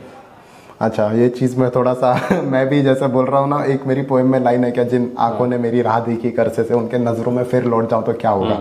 एक रिग्रेट है ना, मैं लेकर चलता हूँ कहीं ना. आई थिंक बहुत लोग देंगे और शायद उनको पता चलेगा कि ये एक मैं माफ़ी भी होगी मेरी पब्लिकली, एक माफ़ी. या बहुत लोगों के टच में मैं रहा नहीं हूँ. मतलब ऐसा है, कोशिश करता हूँ, ऐसा नहीं है, जो रहेगा सबकॉन्शियसली आ जाता है. बट कभी कभी कुछ ना कुछ छूट ही जाता है ना पीछे लाइफ में, कितने भी रहो वगैरह. बट आई थिंक दिल में सब रहते हैं भाई. हाँ, whomsoever भी क्रॉस पाथ्स विद ना, रहता है दिल में वगैरह. And I think more of that ना, टच में मैं सबकॉन्शियसली नहीं रहता हूँ, मोमेंट क्रिएट हो जाता है वो. हाँ भाई ये आ गया, उसको कुछ हो गया, अरे हाँ ये तुम्हारा ये था, हाँ राइट, फिर मेरे को भी कुछ लगा ये ऐसा था. टच. और मेनली है ना, आई थिंक मेरा बेस्ट पता है क्या है, इंस्टाग्राम पे स्टोरीज लाइक कर देता हूँ मैं उनके. हाँ भाई समझ में आ रहा है, टच में हूँ मैं उसको लगे क्या टच में हूँ वगैरह. इट्स जस्ट दैट क्योंकि फोन आज का people don't like, I don't know, हम भी अमेरिकन की तरह हो गए शायद कि हमको फ़ोन पे बात करना पसंद नहीं. लाइक अमेरिकन में थोड़ा सा टेक्सटिंग कल्चर है. तो मैं भी वही, आप फ़ोन पे ज़्यादा लोगों को बात करना रहा नहीं इंटरेस्ट, तो मैं इंस्टाग्राम पे उनके स्टोरीज लाइक कर देता हूँ. वो मेरा एक तरीका है दिखाने का क्या टच में. हाँ ये मेरी हैबिट है. हाँ ये मेरी हैबिट है. तो सो दैट पता है लोगों को ये गायब नहीं हुआ है मेरे लाइफ से. सो हाँ, पर रहते हैं कहीं ना कहीं, कोई ना कोई जब आता है डायर नीड, किसी से एक इमोशनल कनेक्ट रहता तो है. कुछ मेरे बहुत पुराने कलीग्स भी हैं, आज भी ऐसा फ़ोन करते हैं भाई, रात को रहता है भाई तो क्या कर रहा है ब्रो, बोला कुछ नहीं कर रहा हूँ. अरे मेरे दोस्त लोग बैठे पोइट्री सुना लाउड स्पीकर लगा के, वो तो चलता ही रहता है कभी कभार. हैं कुछ लोग ऐसे भी हैं मेरे लाइफ में अभी भी. I agree, and that's something जो मैं आपसे सीख रहा हूँ, how to be lively, full of life and making friends with everyone. I hope in the coming years I will learn more from you. अरे अभी तो मैं बोल रहा हूँ ना, आपने गेस्ट मुझे बोला, पर कल के मैं पॉडकास्ट चालू करूँगा ना, मैं 10 चीज़ें बोलूँगा जो मैंने आपसे सीखी है. By the way, I have many mentors in life. मैं बोलता हूँ ना, किसी ने मुझे ये जैसे मैं बोलता हूँ स्नेक रेस्किंग था, उसके लिए मेरे अलग मेंटर्स थे. फिल्म लाइन में उतरने के लिए I had Mick Kazrowski. But I think Vedart, if I wouldn't have worked with you, I think Queen Media wouldn't have existed. So that I consider you as a mentor. क्या आपको observe करके आई think I did my own startup, मतलब वहाँ से. तो अगर आप नहीं रहते तो शायद वो थॉट मेरे माइंड में कभी क्रॉस ही नहीं होता था आपको ऑब्जर्व करते हुए. As we had a similar age and everything. And I know एक हम दोनों जो एज में शायद कल के दिन एक कहीं ना कहीं वो जो एक्सपीरियंस हम दोनों में नहीं है, हम दोनों में नहीं है. बट मैंने एक चीज़ आप में देखा, देखो एक वो जो अग्रेशन है काम करने का, जो एनर्जी है, जैसे आपने बोला था that your 20s are for not taking a break. Sometimes I felt that. And कहीं ना कहीं आई नो कोई चीज़ उसको ये थोड़ा इसका नेगेटिव साइड भी है इसको नेगेटिव तरीके से भी मार्केट होता ही है. नॉट टेकिंग अ ब्रेक इसका ये मतलब नहीं कि आप कभी छुट्टी मत लो, बट जो एनर्जी आपके अंदर है आपके 20s में या 30s में, आई थिंक वो लाइफ में आगे नहीं मिलता आपको एनर्जी. तो why don't make the best out of it. मैं ये सोचता हूँ बिकॉज सुबह जैसे स्टीवन स्पीलबर्ग का मैं सुनता हूँ ना, उनका इंटरव्यू मैंने एक बार देखा था, वो बोलते हैं क्या, when I wake up I am so excited because there is so much to do. So I think कहीं ना कहीं वो एनर्जी को फिर मेरे को सही जगह चैनलाइज भी करना है. तो आई थिंक ये मैंने कहीं ना आपसे ही सीखा है मैंने ये चीज़ें.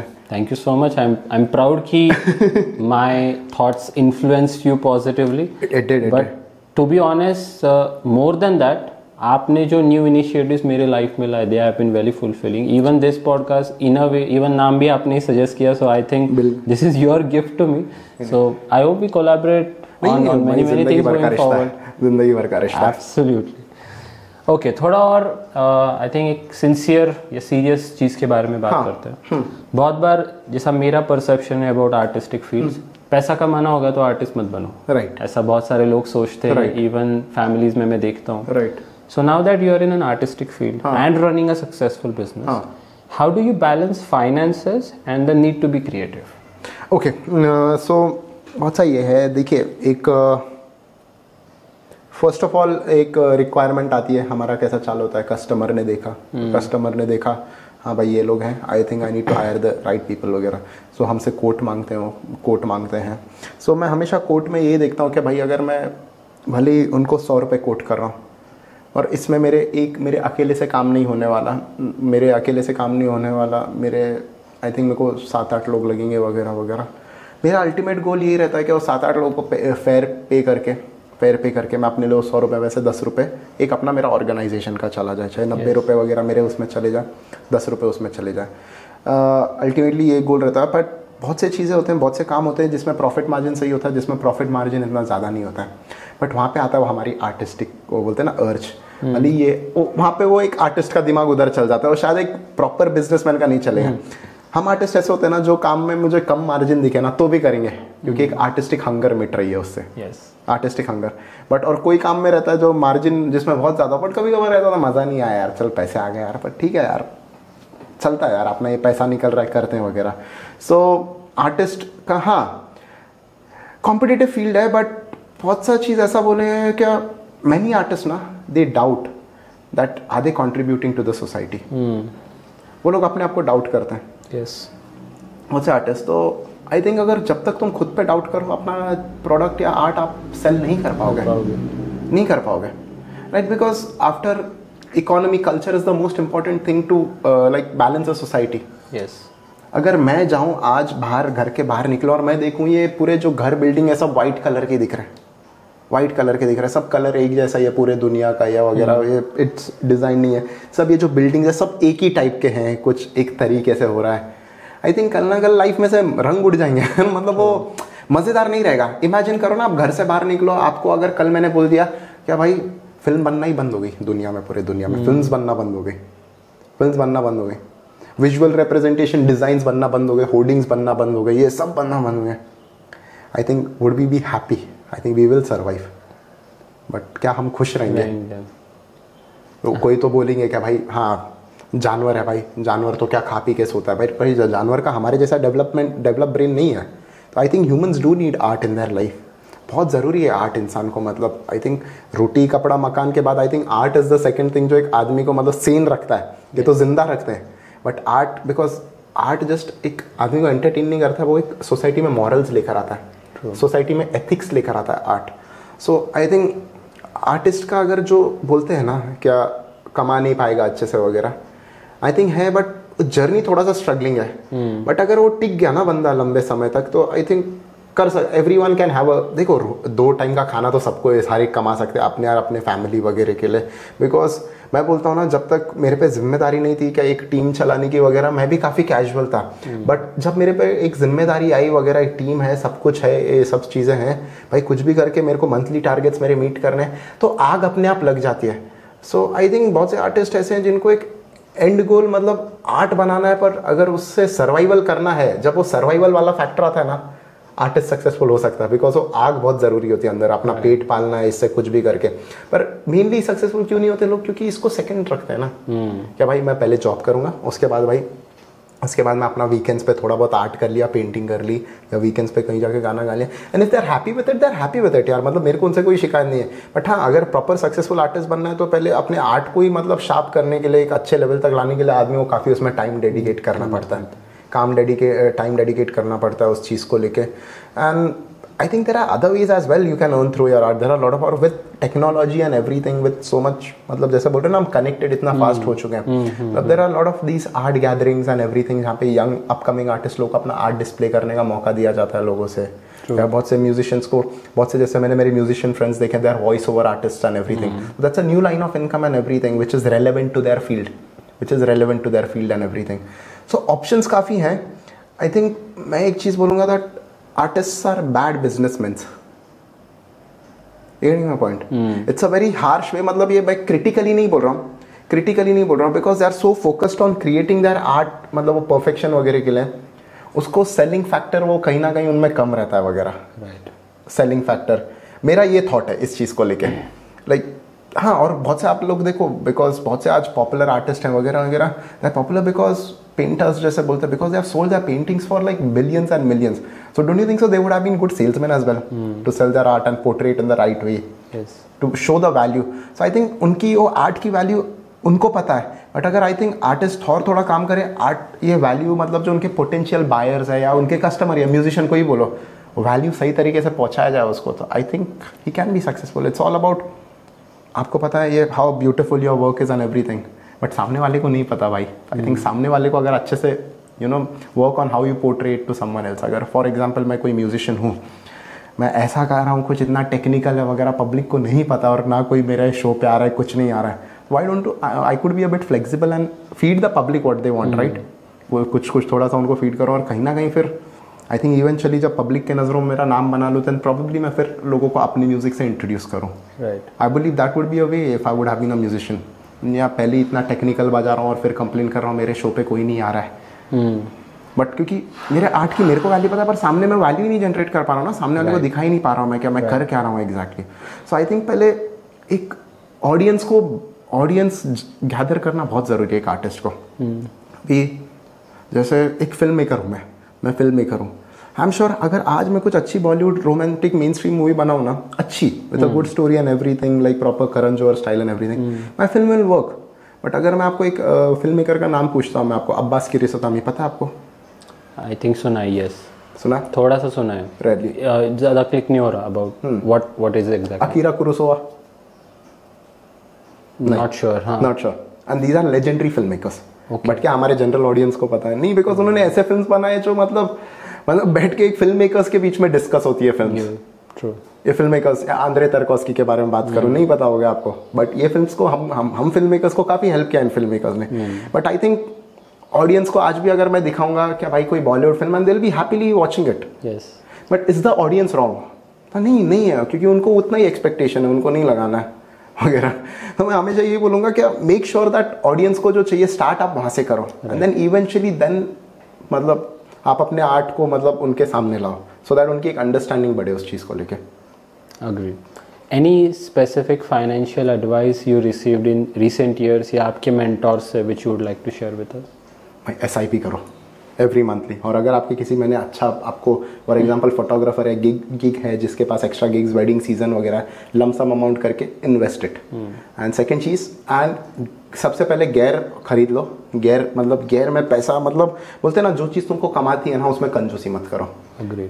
जो चीज़ तुमको कमा के देती है उसमें कंजूसी मत करो। एंड मेक श्योर एक कैमरा, एक लैपटॉप तो ज़रूरी है तुम्हारे पास, मतलब हमारे फील्ड के लिए ना कुछ भी, मतलब मैंने देखा है मतलब बहुत से मतलब फिल्म मेकर मेरे रेंट आउट करते हैं शूट्स के लिए वगैरह, बट अदर एस्पेक्ट्स वो लोग बोलते हैं अरे नहीं यार कार ज़रूरी थी लेनी है भाई, पर तू फिल्म मेकर है भाई, तू कैमरा मैंने पहले कैमरा ले ले भाई वगैरह, वो ज़रूरी है। अरे वो तो रेंट आउट हो जाएगा। बोलता है भाई रेंट आउट अगर तुमको एक शूट पे 10 रुपये मिल रहा है और तुम्हारा रेंट में ही फिर 6 रुपये चला जा रहा है, तो फिर 4 रुपये कमा के क्या फ़ायदा है। So invest in equipments as early as possible, because उसी से तुम क्वालिटी अपनी एनहांस कर पाओगे। एंड मेक श्योर लैपटॉप भी ज़रूरी है जितना एक कैमरा है, because edit and everything is very important. बहुत लोग कैमरा ले लेते हैं फिर बाद में यार लैपटॉप नहीं अच्छा, हैंग हो रहा है, हैवी है वगैरह। सो एक कैमरा और लैपटॉप में इन्वेस्ट करो। And rest of all I think finance में मैं बहुत बुरा हूँ। आई थिंक मैं तो खुद एक कंपनी के थ्रू अपने फाइनेंसेस बैलेंस करता हूँ वगैरह, मैं उसमें एक अच्छा एडवाइज़र नहीं रहूँगा। But make sure you have your equipments, you own your equipments, try less to rent them out. जैसे लाइट्स वाइट्स है वो तो चलो रेंट आउट कर सकते हैं, जैसे मैं तो एक फ्लैट में रहता हूँ तो इतने बड़े लाइट्स वगैरह रखना तो फिर मेरे मम्मी पापा बोलते हैं हम कहाँ सोएंगे बोलते हैं मतलब वही है। बट एक कैमरा, एक लैपटॉप, ये एक बेसिक नीड एक हमेशा सबके पास होना चाहिए। स्टार्टिंग में थोड़ा बहुत किसी और के साथ देख लो, रेंट कर लो, know which is your equipment, किसके कलर्स आपको पसंद आते हैं, सोनी, कैनन या निकॉन, ल्यूमिक्स, वो डिसाइड करो। इवेंचुअली मतलब दैट इज़ द बेस्ट। वही इन्वेस्टमेंट आपको सबसे ज़्यादा कमा के देगा, सबसे ज़्यादा कमा के देगा। एंड हाँ, आपको और एक चीज़ है इस पे वगैरह मेरा, तो जैसे ही मेरे को पता, और एक मतलब मैं एक इंस्टेंस शेयर करना चाहता हूँ। सो एक रिलेशनशिप ने जैसे मेरे को बहुत हेल्प किया वगैरह। सो मेरा एक फ्रेंड है आभास करके, आभास मंगल करके। सो हम तो अच्छे फ्रेंड वगैरह थे, बट मैं बोलता हूँ ना आज क्वीन मीडिया जो मेरा कंपनी है उसको मतलब आगे लेकर जाने के लिए उस बंदे का बहुत हाथ मानता हूँ मैं। क्यों? क्योंकि ऐसी एक दिन इन्वेस्टमेंट की बात चल रही थी वगैरह, तो उसने बोला था, मैं बोला यार क्या करूँ, ये शेयर मार्केट में कुछ समझ में नहीं आता है कैसा होता है। मैं बहुत उसमें सही में कंसिडर अ डम पर्सन सिटिंग ये वगैरह। तो बोलता है दिस थिंग, बोला किस में इन्वेस्ट करूँ? बोला भाई बिजनेसमैन है ना? बोला हाँ। तो बोला बिजनेस में इन्वेस्ट कर अपने। तो मैं बोला यार मेरे पास तो यार कैमराज है, सब कुछ है। बोलता है क्या और क्या इन्वेस्ट करूँ, अभी टीम आ रही है धीरे धीरे। तो बोलता है भाई पर मार्केटिंग में कुछ इन्वेस्ट किया? बोलता है नहीं यार। तो and that's when he help me out with Google ads and everything. So मुझे पता चला दैट टेक कितना एक इम्पॉर्टेंट चीज़ है, टेक्नोलॉजी ये सब चीज़ है ना, क्योंकि हम आर्टिस्ट लोग होते हैं टेक से दूर भागते हैं। बट पता है जो चीज़ मेरे को नहीं आती ना लाइफ में, मैं पता क्या करता हूँ, वो दोस्त रख लेता हूँ जो आता है, जिसको आता है। आई थिंक वो मेरी वो कमी पूरी कर लेता है। फॉर एग्जाम्पल मेरे को बुक पढ़नी है, आप बोलोगे यार ये बुक पढ़, पर मैं बुक पढ़ने से पहले ना ऑथर के साथ दोस्ती करके ऑथर से दोस्ती कर लूँगा, मैं ऐसा बंदा हूँ। बुक नहीं पढ़ूंगा पर ऑथर से दोस्ती करके सब ज्ञान ले लूँगा मैं। सो आई थिंक देन आभास has help me a lot, मतलब उसने ये गूगल ऐड वगैरह जो मेरे चलाए, और कहीं ना कहीं क्योंकि ये सब चीज़ें मुझे पता नहीं था क्या भाई, मेरे को लगा भाई मेरा जो वेब डिज़ाइनर काफ़ी बढ़िया वेबसाइट बनाई उसने बना लिया, अब मुझे पता नहीं भाई, मेरे को लगा अपने आप फ़ोन आ जाएंगे। 6 महीने हो गए फ़ोन नहीं आ रहे, मैं बोल रहा हूँ क्या करूँ और करूँ। So there are people who help you out in certain way. So I think investment in your business is also very important. Not just क्या कैमरा ले लिया ये सब ले लिया, अब एक स्टेज पे चले गए, अब तुम्हारा रेवेन्यू थोड़ा बढ़ने लगा, मेक अ वेबसाइट। मैं बोलूँगा ना जैसे क्या, learn how to like do digital ads and everything, लोगों तक पहुंचाओ कैसा अपना काम, वो भी बहुत ज़रूरी है। काम अच्छा करना और वो काम लोगों तक पहुंचाने बहुत फ़र्क होता है। तो आपको मार्केटिंग वगैरह पे तो ये मतलब मार्केटिंग वगैरह में भी काफ़ी कुछ मतलब उसमें भी इन्वेस्टमेंट बहुत ज़रूरी है। ये वो आपको ज़्यादा रिटर्न्स देगा। Again I am coming back to the point that investment in business is better than any other investment, unless it's a good model. अगर आपको अनशन सा मॉडल लोगे फेल होगा। बट आई थिंक हमारा जो फील्ड है ना वीडियोग्राफी, ऐसा कुछ चीज़ नहीं कि मैंने कुछ इनोवेट कर दिया वगैरह, या भाई मैंने कुछ प्रोडक्ट लॉन्च किया अब मैं शार्क टैंक में जाऊंगा, ऐसा नहीं है। ये एग्जिस्टिंग मार्केट है, 100 साल से चलते आ रहा है। हम इसमें और मतलब पर एक चीज़ है, जगह सबके लिए मार्केट में। कोई न्यू कमर भी आएगा और अच्छा क्वालिटी देगा तो उसके लिए भी जगह है हमारे मार्केट में। मतलब ये मेरा एक अंडरस्टैंडिंग रहा है इतना टाइम से मेरा। I understand. हाँ, आई थिंक फाइनेंशियल प्लानिंग या फाइनेंशियल मैनेजमेंट के बिना हाँ, कोई भी बिजनेस सक्सेसफुल नहीं हो सकता, specially in a creative field like you. हाँ, so that is something you can't play with. Very true. You have to be right at it. मैं बोला ना कि मैं करता हूँ, इक्विपमेंट्स अच्छे हो, टॉप नॉच हो, मार्केटिंग में सही हो, वेबसाइट अच्छी हो, सब कुछ हो ना, ये इसमें करता हूँ मैं इन्वेस्टमेंट। बाद में का वो सेकंड चीज़ है क्या भाई, मैं कौन से स्टॉक में, भाई इसने फ़ोन कर दिया भाई ये चल रहा है बहुत ज़्यादा स्टॉक इसमें डाल दे, वो मेरे लिए सेकेंडरी है। सबसे ज़्यादा उसमें जब एक न्यू टैलेंट चाहिए या ये चाहिए, make sure they are paid well, they are treated fairly, उनको जो भी लगे कमी ना हो उनके लिए जैसे ये डूम्सडे फंड आपने मुझे एक बार सिखाया था, always make sure there is a doomsday fund and everything. ये सब चीज़ें तो रहता है। दिस इज आई थिंक ये मेरा प्रायोरिटी का इन्वेस्टमेंट रहता है। आई कैन सेंस कि you have learned a lot of things from very good people in your life, ताकि now that you are so formulated with all of these things. So आपके mentors के बारे में मैंने बहुत सुना, especially Emmy award winning Nick Kazarowski. So if you don't mind, can you tell us about him? आपका उनके साथ क्या हुआ, क्या relationship है, how things got here? Right. So 2015 बहुत से लोग अभी एसोसिएट जैसे हो गया सोशल मीडिया पे, मैं भी इतना डालता था उसके बारे में, क्योंकि जब मैं स्नेक पकड़ रहा था ना, मतलब रेस्क्यू करता था मैं, मेरे को ऐसा लगा था कि मैं 35-40 साल का हो गया और एनिमल प्लैनेट के किसी कैमरामैन ने मेरे को अपना असिस्टेंट भी बना लिया ना, बड़ा मैं बोला भाई मैं खुश रहूँगा लाइफ में। और भाई पता नहीं, I think God is magical sometimes. हाँ, उन्होंने 19 साल की उम्र में मेरे पास तो सीनियर प्रोड्यूसर ही डाल दिया एनिमल प्लैनेट का। मेरे को लगा उसके कैमरामैन का असिस्टेंट भी बनेगा, और मेरे को अब तक पता नहीं था कि एमी क्या होता है। सो मैं एक अमेरिकन कंपनी के लिए एक राइटर हुआ करता था, उनके लिए ब्लॉग्स लिखता था मैं, इंडियन वाइल्ड लाइफ वगैरह के। और तभी इन्होंने मेरे ब्लॉग्स पढ़े और इन्होंने मेरे को मैसेज किया, इंस्टा हाय बोलता है हाय। सो पहले उन्होंने देखा डिस्क्रिप्शन ऐसा है, प्रोड्यूस सीनियर एग्जीक्यूटिव रैंक वाला है। भाई बोल बच्चन है भाई, कोई तो प्रैंक बना रहा है, सबको पता है, क्योंकि पूरे दुनिया को अपने एस्पिरेशंस पता है भाई, अपने को भी ऑस्टिन स्टीवन जेफ कॉर्विन जैसा बनना है। मेरे को लगा कोई तो पक्का मजाक बना रहा है अपना वगैरह।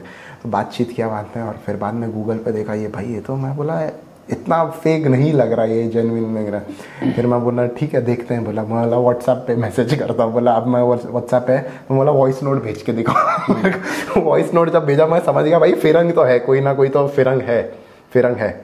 तो फिर इवेंचुअली ऐसी बातें एक आध हफ्ते पता चला that he was genuine, and for that one damn week I couldn't believe that this is a joke. मेरे साथ अभी भी कोई तो प्रैंक हो रहा है वगैरह, एंड अभी भी कोई तो प्रैंक हो रहा है। बट फिर इवेंचुअली हमारा बॉन्ड हो गया था, एंड आई रियलाइज्ड क्या होता है। और फिर 3 महीने के बाद मेरे को ये पता चला कि एमी अवार्ड क्या होता है, and then I realise how prestigious it was, and I was like I don't have someone like, ऐसा कोई छोटा मोटा आदमी नहीं है, कोई अच्छा ही आदमी अपने साथ एसोसिएट हुआ है। तो तब तक तो मैं on a very serious note बोलूँ, I think it's a common मतलब मैकेनिज्म है। कोई आदमी के पास एक अच्छा कनेक्ट आता है ना, आदमी उसको एक रिसोर्स जैसा ही देखता है, चाहे आप हो या मैं हूँ, आज के बिजनेस रिसोर्स। हाँ भाई इतना बड़ा आदमी, अपना बिजनेस, हम एक दूसरे को वैल्यू कैसे दे पाए, मतलब यार ये अपनी कहीं बात करा दे बड़े आगे कहीं वगैरह, वो मैं उनको एक रिसोर्स की तरह ही देखता था मैं। बट विद टाइम बॉन्ड इतना हो गया ना, हमारा बॉन्ड इतना हो गया, एंड वन फाइन डे जब मेरा फर्स्ट ईयर चालू होने वाला था, उन्होंने मेरे को एक मनी ऑर्डर भेजा। बोला यार, मैं उनको रोज़ फोटो भेजता था, सर देखो आज मैं इधर जा रहा हूँ, सर इधर जा रहा हूँ। उन्होंने बोला यार मैं तो बड़ा इंप्रेस हो गया तेरे से। उन्होंने एक मतलब अच्छा खासा मनी ऑर्डर भेजा, बोला तेरा कल से कॉलेज चालू है, ले तेरी फीस मेरे तरफ से, बोलता है। हाँ ओ माय गॉड, बोला मैं, बोला यार मेरे आज तक किसी दूर के रिश्तेदार ने मेरी खबर नहीं ली, इधर 7 समंदर फिरंग आदमी मेरे को मतलब किया वगैरह। सो दैट वाज समथिंग, क्या मैं बोला यार आई थिंक कुछ तो है भाई, ये बंदे का मतलब अपना रहना है, इसके साथ कनेक्शन वगैरह रहना है। फिर ऐसा हो गया क्या, मतलब बॉन्ड ऐसा बना। फिर वो इंडिया है, हमने काफ़ी सारा फिल्म मेकिंग का मैंने उनसे सीखा वगैरह बहुत कुछ। हम मतलब ऐसे ट्रैवल शोज वो बोलते थे, पहले जाते थे, बोलते जा ऐसे लोगों को मिल वगैरह। मैं बोला यार मेरे को नहीं पता, नहीं बोला उन्होंने एक चीज़ बोलता था, no is never an answer in film making, मैं बोला यार बड़ी दुविधा में डाल दिया। तो उन्होंने मेरे को ऐसे काम करवाया जिसको मैं शायद कंफर्टेबल नहीं था करने के लिए, कंफर्टेबल नहीं था इन द सेंस रैंडमली। भाई उसने मेरे को बोला मुझे एक शेफ ढूंढ के ला, मुझे ये ला। मैं कहाँ जाता 11-12 का लड़का एक अच्छे रेस्टोरेंट का शेफ ढूंढने बात करने, मेरे को तो कोई लेगा भी नहीं अंदर रेस्टोरेंट में, भाई क्यों आया वगैरह, will make a cooking show about it वगैरह। तो काफ़ी एक्सपेरिमेंटल में। सो ही सेड मेरे लिए क्रू असाइन कर, बोलता है क्रू अलाइन कर। मैं बोला यार मेरा फिल्म मेकिंग का नहीं पता, मैं क्रू कहाँ से ला के दूँ, बोलता है वगैरह। बट ही इज लाइक कर, बोलता ये जा ढूंढ। फिर भाई दोस्तों में पूछता था कोई फोटोग्राफर है, ये वो। सो आई थिंक कहीं ना ये जो रिलेशन बिल्डअप और वो एक लोगों को अप्रोच करने का डर है ना, वहीं से मेरा निकल गया वगैरह। सो फिर रह के उनके साथ मतलब काफ़ी सारा उनका असिस्टेंट रहता था, उनको अपनी जुपिटर पे घुमाता था पूरे पुणे वगैरह, ऐसा बैठते थे वगैरह, हम घूमते थे काफ़ी, सो शूट्स वगैरह करते थे। एंड देन उन्होंने मेरे मन में एक डाला, see it's not difficult, first thing, see it's not difficult. तो कहीं ना कहीं उन्होंने मेरे मेंटल बैरियर्स हटा दिए, और उनके थ्रू मैं एक फिल्म मेकिंग के वर्ल्ड को मैं इंट्रोड्यूस हुआ उनके थ्रू वगैरह। सो अगर मैं बोलूँ सिर्फ छोटा चीज़ काटो, मेरा कंपनी का नाम क्वीन मीडिया में रखता हूँ, KWEN। तो के मतलब उनका सरनेम है, काजरोस्की। सो उनका सरनेम मैंने क्या भाई जो भी है भाई उनके ऐसे, तो उनके सरनेम को के से मैंने रखा। So with time I have realise that मैं कहना जो बंदा मतलब इतने हम्बल बैकग्राउंड से आता है, वो मतलब मिशिगन से आना, मतलब अपना न्यूयॉर्क आना। एक बहुत बड़े फिल्म मेकर होते थे Robert Altman, academy award winner है, उनके असिस्टेंट थे वो, एकेडमी अवार्ड ऑस्कर जीते हुए हैं, उनके असिस्टेंट हुआ करते थे, जो बहुत मतलब टाइम के लेजेंडरी जो पॉपॉय कैरेक्टर, पॉपॉय नहीं देखा, पॉपॉय द सेलर मैन उन्होंने जो बनाया था, उनके साथ मतलब असिस्टेंट रहा करते थे, तो उनके किस्से सुनता था, हॉलीवुड के फिल्म पे के सेट पे कैसा होता था, हॉलीवुड के फिल्म पे कैसे एक्टर लोग कैसे रुकते, मेकअप आर्टिस्ट कहाँ रहता था, एडिटिंग रूम कैसा होता था, सब स्टोरीज बताते थे.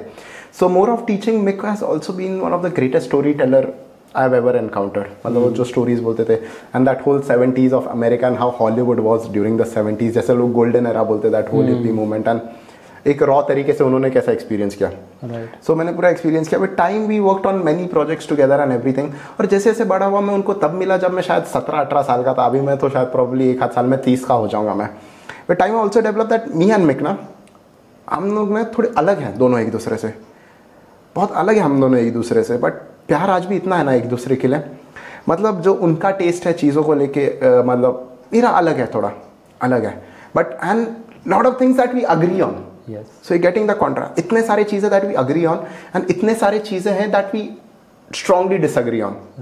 Strongly disagree on. तो मतलब अगेन मैं बोलता हूँ रिलेशन, मतलब देयर आर टाइम, मतलब इट गेट्स चैलेंजिंग. मतलब उनका जो विजन है उसको पिक्चर में लाना वगैरह, because end of the day उनके जो भी उनके डायरेक्शन के अंडर काम किया है, कहीं ना कहीं कॉन्फ्लिक्ट ऑफ थॉट्स आते हैं वगैरह. मतलब उनको भी आते हैं, मेरा भी ओपिनियन लेते हैं कभी कभार, वो कैसा किया जाए वगैरह.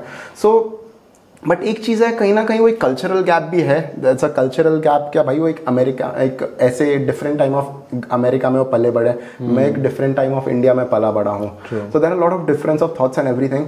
But if I tell you the most beautiful thing about him, आज तक मैं जब भी यूएस आते ना, मैंने ना कसम से, मेरे को है ना, मतलब कितना 10 साल हो गए ना जाने हुए, मैंने 10 साल से सही से शॉपिंग नहीं की है. क्यों? क्योंकि जब भी आते हैं मेरे को सब कुछ मिल जाता है, कुछ चाहिए नहीं होता है. और बीच में ऐसा भी हुआ था कि जब मैं बोलता था ना, वो पूछते थे क्या भाई स्ट्रेसफुल पीरियड है, बोला हाँ थोड़ा, और हर साल में 1 आध महीना आता है. उन्होंने कभी ऐसा पीछे नहीं हटा मेरे को पूछने से क्या तेरे बंदों की सैलरी मैं निकालू, ये मैंने हमेशा बोलते हैं क्या तेरे बंदों मैं, पर जो भी है कभी उनसे आज तक उन्होंने जो भी, मतलब बोल रहा हूँ ना, जब कॉलेज में दूसरे फोटोग्राफर स्ट्रगल करते हैं ना, जब भाई EMI पे कैमरा वगैरह ले लिया, मेरे को स्ट्रगल वो टाइम पे देखना नहीं पड़ा उनके वजह से, क्योंकि उनके जो कैमरास थे वो यूज़ नहीं करते, मेरे को दे देते थे वो वगैरह वगैरह. सो वो चीज़ ने मेरे को बहुत हेल्प किया वगैरह. सो आई थिंक वो एक बंदा है, मतलब आई थिंक जिनके जेन्युइनली अपने माँ बाप और अपने फैमिली के बाद जिनके मेरे पे सबसे ज़्यादा एहसान है, सबसे ज़्यादा एहसान है. और शायद मेरी लाइफ बड़ी छोटी पड़ जाएगी उनके एहसानों को पूरा करते करते. हाँ, बट पढ़ने का मतलब वही है, मतलब गालियाँ भी मैंने सबसे ज़्यादा उनकी खाई है. मैं बोलता हूँ ना, इतना बाप रे, मैं बोलता हूँ यार, बोलता है ये मिक आ रहा है 1 महीने के लिए, that's excitement, but on the other hand यार बहुत होगा अभी. बट सही बात है, मतलब एंड एक अब फैमिली हो चुके हैं हम लोग, तो मैं वही बोलता हूँ, मैं बोलता हूँ मम्मी यार, वो चिल्लाने वाला मम्मी अभी बोलता है, तो भाई तो अपना समझ के तो चिल्ला रहा है, कोई बाहर वाला थोड़ी चिल्ला रहा है वगैरह. तो ऐसा हमारा रिलेशनशिप हो चुका है. मैं आपको बहुत रॉ डिटेल्स दे रहा हूँ शायद, आई होप मतलब ज़्यादा ऐसा चीज़ी साउंड नहीं कर रहा. I want to know the real you. आप अभी भी आप देखोगे, we are kind of an opposite personality. Right. I want to learn from you. Right. आप कैसे आपके रिलेशनशिप्स होते हैं. राइट. और specially the importance of a mentor. I think you told me very clearly why a mentor is important in your life. बहुत ज़रूरी है, बहुत ज़रूरी है. और देखो हर मेंटर है ना, तुम एक चीज़ मैं हमेशा सोचता हूँ कि तुम्हारे हर मेंटर की तरह उसके जैसा नहीं रहोगे, उनके जैसा नहीं रहोगे तुम. You are gonna turn out to be a different person, and you have to accept that. Somewhere down the line mentor तुमको से वो स्किल्स देगा. बट अगर मैं आपको बोलूँ कि आपको, मैं एक शेफ़ हूँ और आप और मैं शेफ़ हूँ, मैं तो आपको खाना बनाना सिखाना, पर मेरी एक्सपर्टाइज है इटालियन, बट आपको चाइनीज़ बनाना है, वो ज़रूरी नहीं ना. वो एक सिमिलैरिटी, ज़रूरी नहीं कि सिमिलैरिटी रहेगी हम दोनों में, बट एक अच्छा शेफ़ बनाना मेंटर का काम है. उसके बाद आप चाइनीज़ बनाओ या कॉन्टिनेंटल बनाओ, आपका चॉइस है, मतलब वगैरह. So I think mentor, but most important आपको एक शेफ़ अच्छा बना है, वो मेंटर का एक काम करता है. Mentor, you are actually pretty lucky कि आपके पास मिक जैसे मेंटर है. बहुत ग्रेस है. अरे आपको भी मैं बड़ा मानता हूँ यार, आप भी, आपको ही बड़ा मानता हूँ मैं. आपको वो भी I think we cross paths. I think वो भी, I think that was a magical thing. तो यही बोलना चाहूँगा. Glad to be with you. Life में मेंटर तो होना ही चाहिए, लेकिन I think one blessing you have is you have a mentor from the same field.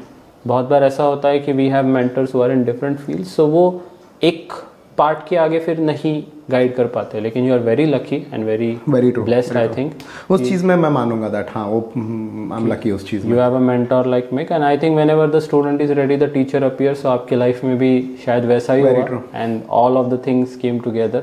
All the best for your new film जो आप मिक के साथ कर रहे हैं. बिल्कुल, मैं खुद इतना पर्सनली एक्साइटेड हूँ. Pretty excited to see what it is. और एक I think very important aspect of our personal and professional lifes जो आई थिंक सारे आर्टिस्ट को फेस करना पड़ता है इज क्रिटिसिज्म.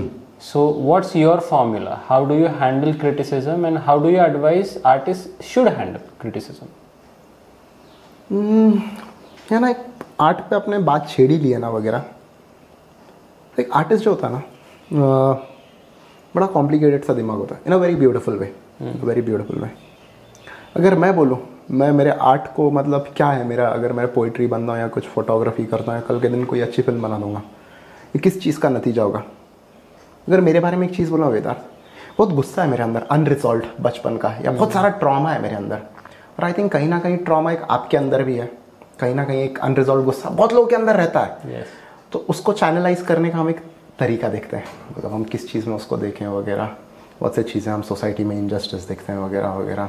जैसे एक बिजनेसमैन अगर कुछ इनजस्टिस देखता है किसी चीज़ को, सोशल और इकोनॉमिकल, ही creates more job opportunity. That's how businessman channelize. हम अपने आर्ट के थ्रू करते हैं, मे भी अगर एक आर्टिस्ट होता है तो. सो आई थिंक क्रिटिसिज्म जो होता है एक आर्टिस्ट का पार्ट है, वो आर्टिस्ट के लाइफ का पार्ट है वो. और आई थिंक वो बहुत ज़रूरी भी है. मैं बोलता हूँ हर आर्टिस्ट को क्रिटिसिज्म के थ्रू जाना ही चाहिए, जाना ही चाहिए. मैं बोलता हूँ ना, अगर क्यों ना हो क्रिटिसिज्म, तुमको फिर भाई बताएगा कौन क्या भाई तुम गलत कर रहे हो, सही है ऐसा, क्योंकि we are humans, we are not gods and we are bound to make mistakes. We are bound to make mistakes. तो कहीं ना कहीं कोई criticism is good to show you that you are making a mistake over here, and that's how criticism can help you. अब बहुत से लोग हैं जो इसको गलत तरीके से भी ले लेते हैं, इसका एक नेगेटिव इम्पैक्ट होता है. अब फॉर एग्जांपल मेरे को पता है, देखो ऐसा नहीं है कि मैं बोलता हूँ आज तक अगर मैं बोलूँगा कि मैंने 100 क्लाइंट्स के साथ काम किया, 100 के 100 को खुश हुआ.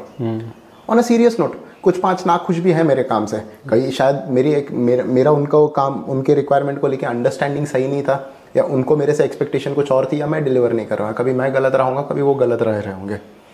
बट फीडबैक लेना, क्रिटिसिज्म को एक फीडबैक लेना, ये सबसे बड़ा स्किल मैंने ये धंधे में सीखा मैंने. अभी बहुत लोग होते हैं जो मेरे को फीडबैक देते हैं, देख भाई तू यहाँ इंप्रूव कर सकता है, हमारा ये एक्सपेक्टेशन था, तुम ऐसा कर सकते हो. और कोई जेन्युइन क्रिटिसिज्म देता है ना, मेरे को समझ में आ जाता है कि हाँ, और मैं एक्सेप्ट भी कर लेता हूँ, हाँ मेरी ये गलती थी यहाँ पे. बट कोई आपको है ना क्रिटिसाइज अननेसेसरीली करता होगा जस्ट टू दिखाने के लिए कि भाई इधर का चौधरी मैं हूँ, भाई इधर का चौधरी मैं हूँ, वो आपको समझ में आ जाएगा. वो आपको समझ में आ जाएगा कि भाई ये कुछ तुमको इम्पोर्टेंट, तुमको हेल्प करने के लिए नहीं बोल रहा है, ये जस्ट ऐसे ही है, ये अपने लाइफ का कहीं का ट्रॉमा तुम पे निकाल रहे हैं, तुम उसको एक टारगेट मिल गए. सो आर्टिस्ट को ये समझना बहुत ज़रूरी है कि क्रिटिसिज्म अगर आ रहा है ना, वो जितना तुमको ग्रो करने में हेल्प कर रहा है ना, please absorb it, please absorb it. It comes as a blessing.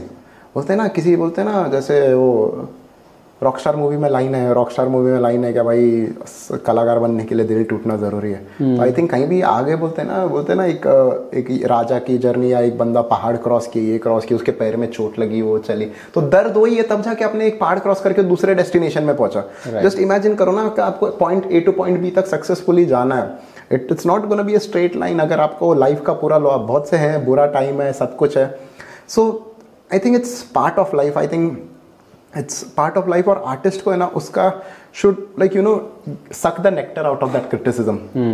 क्योंकि अगर उसको किसी ने सही तरीके से देख लिया ना कि भाई हाँ इसमें मेरे लिए सीखने जैसा बहुत कुछ है, तो इट विल चेंज यू क्या भाई हाँ यार ये सही बोल रहा है यार, क्रिटिकल है but he is very critical. क्या हाँ भाई मैं पेंटर हूँ पर ये कलर्स मेरे को यूज़ नहीं करने चाहिए, कुछ और पोर्ट्रे कर रहा है.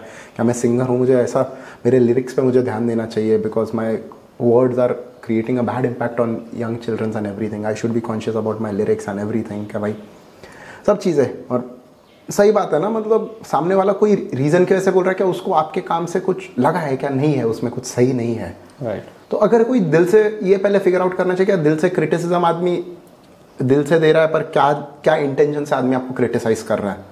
और बहुत से चीज़ होते हैं, people sometimes they are just disturbed by themself. उनको काम होता है कि हर चीज़ को क्रिटिसाइज ही करें. तो फ़र्क जानना बहुत ज़रूरी है. And I think it helps you grow as well. मेरा ये मानना है क्रिटिसिज्म को लेके. ओके, आपका क्या, आप इस पे क्या सोचोगे क्रिटिसिज्म को लेके? I agree, learning from criticism is the only way to grow. So completely agree with you. आपका भी कोई ऐसा भी होगा ना, हर एक क्लाइंट तो आपसे भी कोई एक आध क्लाइंट नाराज हुआ ही होगा ना आपसे. हुआ होगा. तो कहीं ना कहीं उसकी वजह से आपने मे बी वो सर्विस और बेटर करने देखी, कॉन्शियसली देखने लगा. भी कल के दिन हम ये पॉडकास्ट शूट कर रहे हैं, मेरे से कभी ऐसा भी होगा कि फोकस गड़बड़ आ गया है कभी कभी, बट अब मैं फोकस को लेके और रहता हूँ कि 4 बार चेक करूंगा भाई फोकस सही है क्या नहीं है, माइक सही से लगा ये नहीं लगा वो वगैरह ना.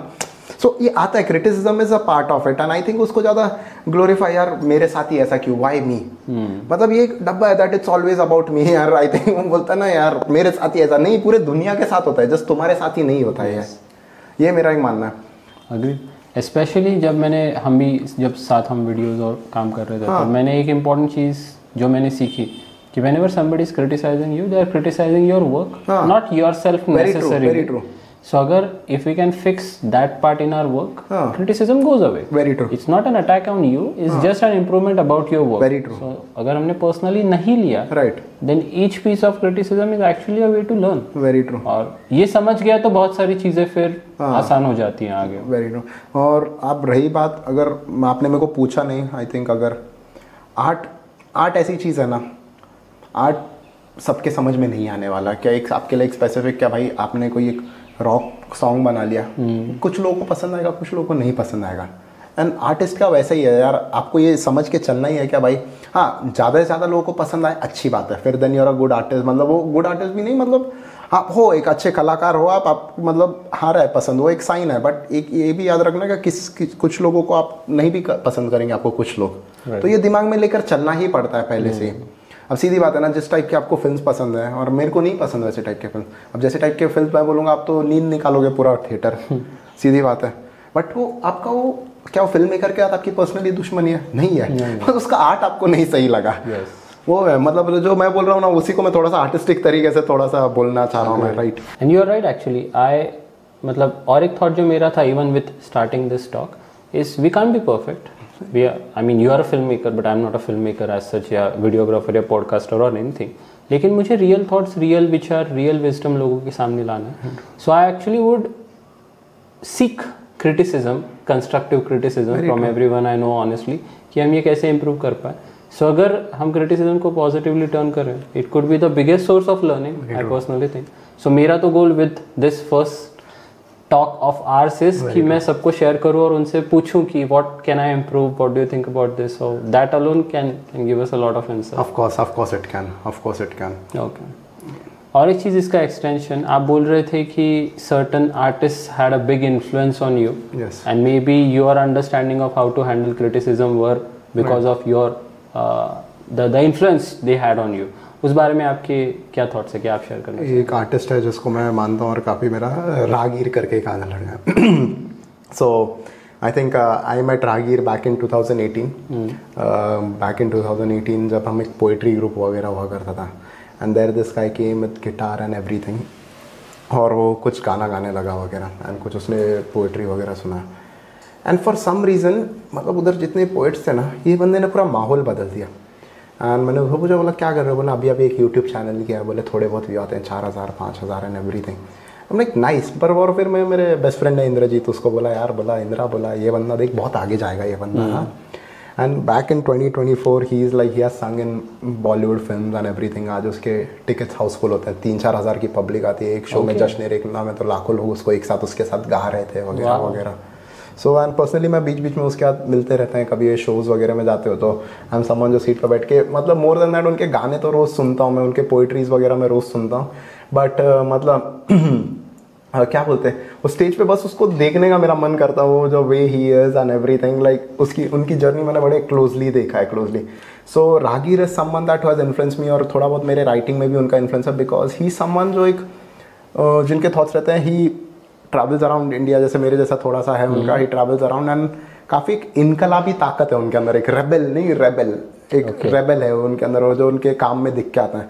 तो समवेयर डाउन द लाइन वो मेरे को बड़ा इंस्पायर करता है, क्योंकि उनके राइटिंग में हम दोनों में एक मतलब कॉमन बात मैं बोलूँगा, जैसा आप बोल रहे हो ना, वो रोमांटिक ज़्यादा लिखते हैं ना मैं रोमांटिक लिखता हूँ। और अगर मेरे को कोई पूछे भाई तू रोमांटिक क्यों नहीं लिखता, तो बोलता भाई मैं इतने प्रोफेशनल तरीके का आशिक नहीं हुआ कभी, और अगर हुआ तो भी इतने प्रोफेशनल तरीके से मेरा दिल नहीं टूटा कभी और अगर हुआ तो प्रोफेशनल तरीके से लिख भी नहीं पाया उसको। सो मेरा तो ये रीज़न है, but more of that even I like that. और रागीर के बाद मेरा सेकेंड इन्फ्लुएंस है like to become an artist, और जो मेरा काम है आज के डेट में is folk music. My goodness, I love folk music. अगर मैं बोलूँ ना, मतलब साउथ के तो इतना नहीं, साउथ के थोड़े बहुत, बट जो नॉर्थ का बेल्ट है ना पूरा, मतलब गुजरात, राजस्थान, हिमाचल, पंजाब, उत्तराखंड मेरा गांव, वहाँ से लेके मतलब प्रॉपर यूपी, बिहार और थोड़ा आसामीज, जो फोक सॉन्ग्स है ना ये बेल्ट के, ये काफ़ी मुझे है ना आई थिंक इनका मेरे थॉट प्रोसेस में बड़ा कंट्रीब्यूशन रहा है। अब जैसे हम बचपन में पूना रहते थे, पर मेरे मम्मी पापा गांव से कोई आ रहे, गांव के गानों की सीडी लेकर आ, हमारे उत्तराखंड के पहाड़ी गाने होते थे वगैरह वगैरह, और वो गाने या वो चीज़ों में ना, पता है वो लैंग्वेज, जब तुम एक नया लैंग्वेज सीखते हो, you just don't learn the word, you just learn a new culture as well. अब जैसे मेरे को पता है कि भाई मेरे गांव में पहाड़ है बहुत बढ़िया, बट जब भाई मैंने कितने उनमें स्टोरी सुने, क्या कोई औरत थी प्रेग्नेंट थी, उसका डिलीवरी था बट रोड नहीं थी गांव में, तो मतलब how she died and her children died. और जैसे अगर कोई मैं आसाम में सोचूं, मतलब एक माँ है अपने बच्चे को संभाल रही नहीं है, पर वो चाय बागान में उसको काम करना है, but how she singing a lullaby in a tea garden for her son and everything। या इधर राजस्थान में there's this lady who's waiting for her husband looking at the desert and everything। so ये सब चीज़ों के ने मेरे अंदर एक बहुत पर्सपेक्टिव बिल्ड किया, कि एक डीपली अंडरस्टैंड किया लोगों के, भाई हमारे सिवाय भाई, या तो जैसे ये कोली सॉन्ग्स होते हैं, मतलब मेरे को पता चला एक सेलिब्रेशन टाइम क्या होता है फिशरमैन्स के लिए, भाई उनके एम्बिशन और हमारे एम्बिशंस में कितना फर्क है, कितने तरीके से लोग जी रहे हैं। तो ये चीज़ों ने ना मेरे अंदर एक नज़रिया डाला कि भाई हाँ, क्या आई थिंक भाई है कुछ तो है, मतलब थोड़ा सा आर्टिस्ट में वही आर्टिस्टिक फैक्ट वही आया मेरे अंदर, क्या मैं अपना नज़रिया छोड़ के कोई चार और नज़रिए से दुनिया को देख पाता हूँ मैं। yes। और दैट्स हाउ वो मेरे राइटिंग में कहीं ना कहीं मैं रिफ्लेक्ट करने देखता हूँ, या कहीं ना कहीं मेरे काम में मैं रिफ्लेक्ट करने देखता हूँ मैं। सो ये एक बड़ा इन्फ्लुएंस रहा है इन दो तीन चीज़ों का मेरे, मतलब आर्टिस्टिक स्टाइल में, या मे बी जिसमें मैं बोलूँगा। और आई थिंक बहुत सी चीज़ें हैं, मैं बोलता हूँ ना राइटिंग में, बोलता हूँ बहुत से राइटर ऐसे हैं जो बहुत बुक्स पढ़ के राइटर हुए। मैं बोलूँ मेरे लिए दुनिया एक किताब है, मेरे लिए एक दुनिया एक किताब है। बहुत से लोग हैं, सब कुछ है, बहुत राह चलते हैं, मतलब आज मैं बोलता हूँ ना किसी रैंडम बंदे से मैं बोला हूँ मिला हूँ, और इतना कुछ सीखने मिल गया ना उससे, क्या भाई मैं डेफिनेटली सोच रहा हूँ कल के दिन में अगर कोई फिल्म बनाऊंगा तो मेरा कैरेक्टर ज़रूर रहेगा उस चीज़ में। तो मैं दुनिया को लेके बड़ा खुला रहता हूँ भाई हाँ भाई कुछ ना कुछ तो सीखने मिल जाएगा वगैरह। कोई आ रहा है, जैसे अब मेरा फ्रेंड है जिसके पास मैं मेरे टैटूज बनाता हूँ, उनके पास भी क्लाइंट्स आते हैं टैटू बनाने के लिए। फिर वो जब बनाते हैं पूछते हैं, भाई मैं उनको पूछता हूँ क्या रीज़न है आपका, then they tell you a story and everything. In fact the most exciting part about my job is जैसे कॉर्पोरेट फिल्म्स। हाँ yes, I go in offices and everything, you know company के लाइक बड़े बड़े top companies and their founders and everything, I interview them and I see a very different side of them where the world hasn't seen, because they are like intimidated at the same time, camera को face कर रहे हैं वगैरह, mic अच्छा, they are repeating their dialogues and everything, एक बहुत अलग सा साइड।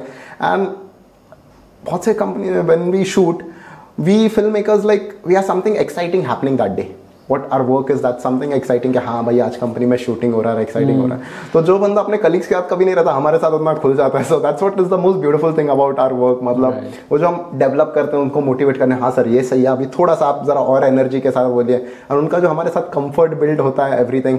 एंड आई थिंक बहुत नॉर्मल बात है, सुनने में आपको बहुत नॉर्मल लगता है, बट मैं ये जब काम कर रहा हूँ तो मेरे लिए बड़ा इट्स अ ब्यूटीफुल जर्नी, मतलब लोगों को जानो एंड एवरीथिंग, उनको थोड़ा सा फीडबैक, नहीं आप बढ़िया कर रहे हो, ऐसा करो, एंड देन फिर वो भी पूछता रहे यार हाँ मैंने पहले ऐसा, फिर एक स्टोरी टेलिंग हो जाता है आपस में। सो आई थिंक और एक चीज़ में मैं अपने आप को लकी बोलता हूँ ना, अगर मैं आज मैं let me be very clear कि अगर मैं आज भी मेरा कुछ अचीवमेंट मानता हूँ लाइफ में, सबसे बड़ा मेरा अचीवमेंट है कि मैं बहुत लोगों से मिला हूँ। आई थिंक, और मिला ऐसा नहीं कि भाई क्या हाल है बस उतना नहीं, मतलब बहुत लोगों के साथ बातें की और गहरी बातें की, उनके तकलीफ़ें समझे, उनके सपने क्या हैं उसमें मतलब सोचा, उनके सपने सुनाओ वगैरह, क्या उनके लाइफ में डिज़ायर्स क्या क्या है ना, वो कन्वर्सेशन ना शायद मेरा बहुत लोगों के साथ हुआ है, बहुत मतलब लिटरली। तो आई थिंक वो मैं मेरे लाइफ का सबसे बड़ा अचीवमेंट मानता हूँ। और अकेलेपन में भी वो कहीं ना कहीं वो थॉट्स मेरे अंदर आते ही हैं, तो ज़्यादा मतलब इट कीप्स मी एंटरटेन्ड, ऐसा है। True, each personality is a summary of everything they have experienced and the influences they have had. Yeah. So pretty nice to hear कि जो अलग-अलग experiences और influences आपके ऊपर हुए। हाँ। If you don't mind, थोड़े और serious चीज़ों के बारे में बात करते हैं। बिल्कुल। There are many philosophical and important things जो I think आपके विचार और wisdom उस बारे में मुझे जो मुझे जानना है। हाँ।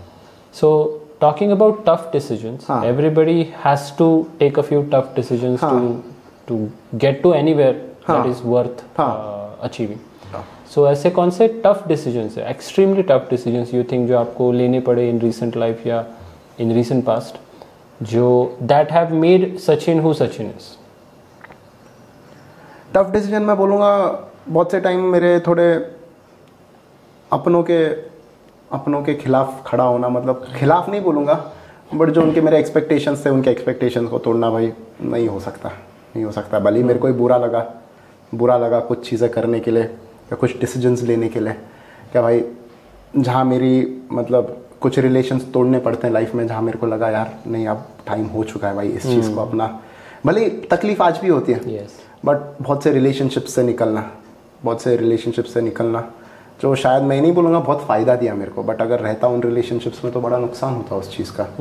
भले ही खुशी नहीं है but that pain is always there of separation and the pain of guilt. और एक सबसे बड़ा था काश मैंने डिसीजन नहीं लिया था, वो इनर कॉन्फ्लिक्ट में बड़ा कॉन्ट्रीब्यूट करता था। फाइनेंशियल डिसीजन जैसे भाई किसी के साथ भाई अच्छे ये थे रिलेशंस थे मेरे, सबसे बड़ा मिस्टेक मैंने ये किया क्या जब स्टार्ट किया दोस्ती में चलना, अपन स्टार्ट में करेंगे ये भाई इतना % प्रॉफिट, ये तू रख वो रख ये रख वो रख, वही भाई अपना साथ में करते हैं। और उसकी वजह से मैंने बहुत दोस्तियाँ भी गंवा दी मेरे से ये गलती हो गई। और मैंने शायद आई थिंक 2-3 गलतियों के बाद मैंने देखा क्या जो बोलते हैं ना दोस्ती में ना कर साझेदारी, वो सच है। कितना भी बोलो सच है। तो आई थिंक कहीं ना कहीं वो टफ डिसीजन ऐसे हुए क्या इट कॉस्टेड मी रिलेशनशिप। हाँ well my biggest toughest decision I think ये बिजनेस से नहीं आया मेरे, बट अप्रैल मतलब जब हमारा फाइनेंशियल ईयर एंड होता है ना, सो लाइक चलो यार काफ़ी ये था ज़रा अप्रैल थोड़ा सा एक ये करते हैं अपना दिस थिंग कहीं जाते हैं ट्रैक पे।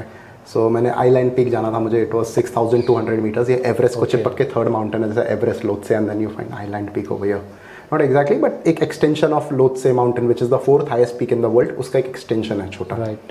सो नेपाल में फर्स्ट थिंग मैं बोला यार मैं तो करूँगा कुछ भी करके, बोला जाते हैं यार 6000 मीटर। मैं फेल हो गया उधर, मतलब काफ़ी पैसा डाला मैंने, काफ़ी एक्सपेडिशन वगैरह, काफ़ी एक्साइटमेंट वगैरह, और 4 लोगों में ढिंडोरा पीट दिया, देख भाई मैं जा रहा हूँ अभी बस समिट पे, अपना तिरंगा पकड़ के आऊँगा मैं वापस वगैरह। एंड प्रॉब्लम ये था क्या मैं एक डिल्यूजन में था, सबसे बड़े डिल्यूजन में, दैट डिल्यूजन में था क्या भाई मैं तो पहाड़ी आदमी हूँ यार, हम तो पहाड़ों में पैदा हुए पले बड़े हो जाएंगे वगैरह। बट उधर जाके जो एल्टीट्यूड ने मुझे पकड़ लिया वगैरह वगैरह, so the toughest decision was turning back. I think वो बहुत लोग मतलब बोलते हैं ना जैसे बहुत लोग पूरी ज़िंदगी की सेविंग्स लगा देते हैं एवरेस्ट चढ़ने के लिए वगैरह, और जब उनको वापस मुड़ने बोले तो क्या होता है। तो आई थिंक मेरे पास भी, मैं तो अभी उतना बड़ा नहीं हुआ कि भाई मैं एवरेस्ट चढ़ूँ, बट मेरे पास जो भी था मैंने थोड़ी पॉकेट मनी जमा की थी, बोला चलो यार ये एक्सपेडिशन पे जाते हैं, कुछ नया सीखने मिला। तो that was a very tough decision to come back. और नहीं अगर जाके आता तो आई थिंक कुछ मेजर हेल्थ इशू लेकर आता था मैं, तो वो एक टफ डिसीजन था। तो टफ डिसीजंस को लेके कंक्लूजन यही है, are you happy taking those tough decisions? I would say not sure, but will that tough decision save you from a bigger problem? Yes. Tough decisions do save us from a bigger problem which is gonna come. क्योंकि कल के दिन तुमको लग रहा है कि भाई रेड फ्लैग्स दिख रहे हैं, और रिलेशन में तुमको रेड फ्लैग्स दिख रहे हैं, फिर भी तुम इग्नोर करके आ रहे हो out of emotions and everything, because हम आर्टिस्ट लोग बड़े इमोशनली ड्रिवन होते हैं। राइट। एक बिजनेसमैन के लिए बहुत ईजी होता है टफ डिसीजन लेना। क्या भाई कल के दिन है भाई किसी को फॉर एग्जाम्पल एक क्लाइंट है भाई, अब तुमने उसका एक इमोशन है भाई, हमेशा 2-3 साल से काम किया, बट वो क्लाइंट का अब दिख रहा है क्या भाई नहीं मेरे को वो क्लाइंट से वो जो वैल्यू मेरे को आ रहा था वो कहीं ना कहीं वो डिमिनिश हो रहा है due to not just financial factors but lot of external factors. So बोलना सर नहीं अभी से काम नहीं होगा सर, आई एम सॉरी, ये भी एक टफ डिसीजन होता है, बिकॉज कहीं ना कहीं वो लगता है ना आई मीन क्या, क्योंकि इनिशियल डेज में और जिस क्लाइंट से तुम्हारा एक मेजर चंक ऑफ मतलब फाइनेंस मतलब या रेवेन्यू आ रहा है, उस क्लाइंट को मतलब क्लाइंट जाना तुम्हारे लाइफ से या ये होना वो होना, या कोई एक तुम्हारी टीम का एक मेजर पार्ट है उसके साथ एक मतलब रास्ते अपने अलग करना, these are very tough decisions. And कहीं ना कहीं विद इनिशियल टाइम थोड़ा डिफिकल्ट होता है, but now I have gotten used to it यार, now I have gotten used to it. भले देखो लोग कितना भी बोले यार क्या भाई जिंदगी भर का साथ निभाना होता है, कुछ होता है वगैरह, ठीक है, फैमिली को एक्सक्लूड करके बोल रहा हूँ मैं, फैमिली को एक्सक्लूड करके फैमिली के बाहर के रिलेशनशिप वगैरह, see family is family and no one else is family. You are right, no one else is family, family is family, no one else is family. And I think जो भी हमारे इसके बाहर जो रिलेशन है ना, family के बाहर जो हमारे रिलेशन है ना, it's more of exchange of values. Yes, आज मैं भाई बोल रहा हूँ मेरा एक फ्रेंड है, मैं उसके साथ चल यार रोज़ चाय पीने बैठ रहे, या जा रहा हूँ मैं उसके साथ रोज़ हॉकी खेलने जा रहा हूँ या फुटबॉल खेलने जा रहा हूँ, हम क्यों मिल रहे हैं? क्योंकि एक चीज़ एक्सचेंज हो रही है, फुटबॉल एक्सचेंज हो रहा है, वहाँ पे फुटबॉल वाली वैल्यू एक्सचेंज हो रही है, हम दोनों को जो एक दूसरे चाहिए मिल रहा है, बट वो चीज़ हटा लो शायद वो रिलेशन नहीं रहेगा वो।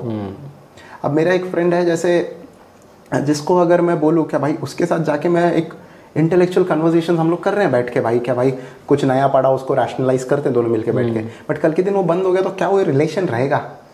I find it a bit difficult कि एक वैल्यू जो जनरेट हम एक दूसरे के लिए कर रहे हैं, ये एनी रिलेशनशिप है ना, एनी रिलेशनशिप, अगर कल के दिन वो वैल्यू चली गई तो क्या वो रिलेशनशिप रहेगा? That's a very big question. And most of the cases जहाँ तक मेरा एक्सपीरियंस है वो वैल्यू नहीं रहा है, तो रिलेशनशिप भी ज़्यादा नहीं टिकता वो वाला।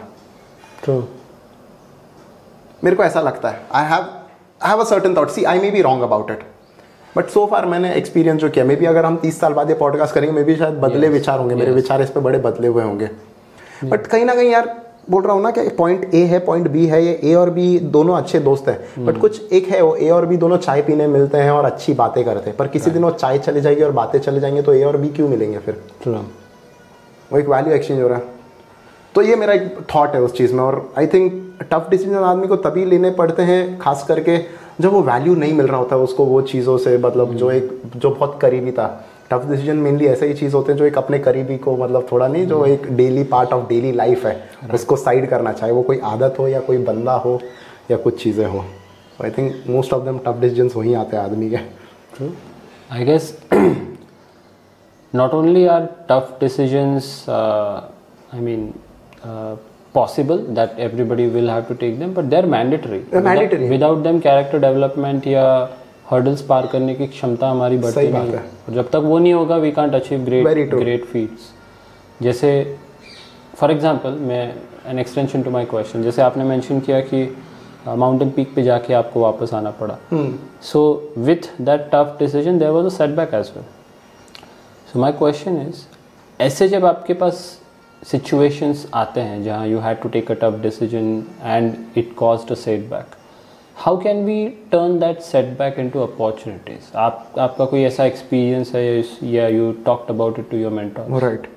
Opportunity मैं ये बोलूँगा, मैं भले जब नेपाल वापस आ रहा था, बहुत से फिरंग लोग जब मेरे को मिले, I turned it into a business opportunity. बहुत लोगों को वीडियोस बनाया, आई गॉट 2-3 क्लाइंट्स जिनके आप वीडियोस और ट्रैक के मुझे भेजता और मैं एडिट करता हूँ उनको बैठ के। I took this as a business opportunity. But yes, अभी लोग जैसे फिल्मों में दिखाते हैं ना, क्या बंदा एक फेल हो गया तुरंत वर्कआउट करता वापस उस पीक पे आता है, ऐसा होता नहीं है मोस्ट ऑफ द केसेस में। ऐसा मोस्ट ऑफ द केसेस में होता नहीं है। अगर आप मेरे को पूछे मेरा मेंटालिटी क्या है, बोलूँगा शायद मेरे को उसने पूरा बदला। That am I made for mountaineering? Maybe no. हाँ भाई, वीकेंड पे जाओ ट्रैक पे भाई, कहीं इधर उधर अपना छोटा मोटा करो। Mountaineering is a whole different game. They give you a realization. Certain setbacks are reality check. Certain setbacks are very reality check. क्या भाई मत जा भाई, वो तेरे काम की चीज़ नहीं है। ऐसा भी मैं मानता हूँ। बट अगर जेन्युइनली देखो सेटबैक आना है, सो एक चीज़ याद रखो क्या भाई, फिल्मों की तरह ओवरनाइट तुम वापस उसको प्रैक्टिस करके नहीं करने वाले हो। नहीं करने वाले हो। So maybe first of all है ना, आदमी को है ना खुद के अंदर झांकना बहुत ज़रूरी है। क्या भाई पहले देखना क्या भाई मेरे से हुआ क्या है, जेन्युइनली क्या मैं mentally prepared. Like I said, वो ट्रैक पे जाने में मैं मेंटली प्रिपेयर्ड था, बट फिजिकली मैं अपने आप को ओवर एस्टिमेट कर दिया। ट्रेनिंग नहीं, कुछ नहीं, 2 महीना, मतलब लिटरली उसके 2-4 दिन पहले मैं शूट्स के लिए इधर उधर भाग रहा था। क्या मैं ठीक से भागा नहीं, कुछ नहीं, मैं बोला पहुंच जाएंगे वगैरह वगैरह। लिटरली है ना, पहले इवैल्यूएट करो क्या कहाँ कमी हो गई, कहाँ गलती हो गई, and this will take time. हाँ, तो ऐसा नहीं है कि 2024 में मेरा समिट फेल हुआ तो मैं तुरंत अभी भाई 2025 में चलो समिट पूरा करो, ऐसा 1 साल नहीं, मैं 2-4 साल और लूँगा। मैं देखूंगा भाई क्या मतलब am I made for that, maybe 1 more try, but if I am not made for it, ठीक है भाई नहीं है तो मे बी सेटबैक के मैं बोलता हूँ 2 आउटकम होते हैं। या तो आपको एक रियलिटी चेक दे देते हैं कि भाई मे बी आप इस चीज़ के लिए नहीं बने।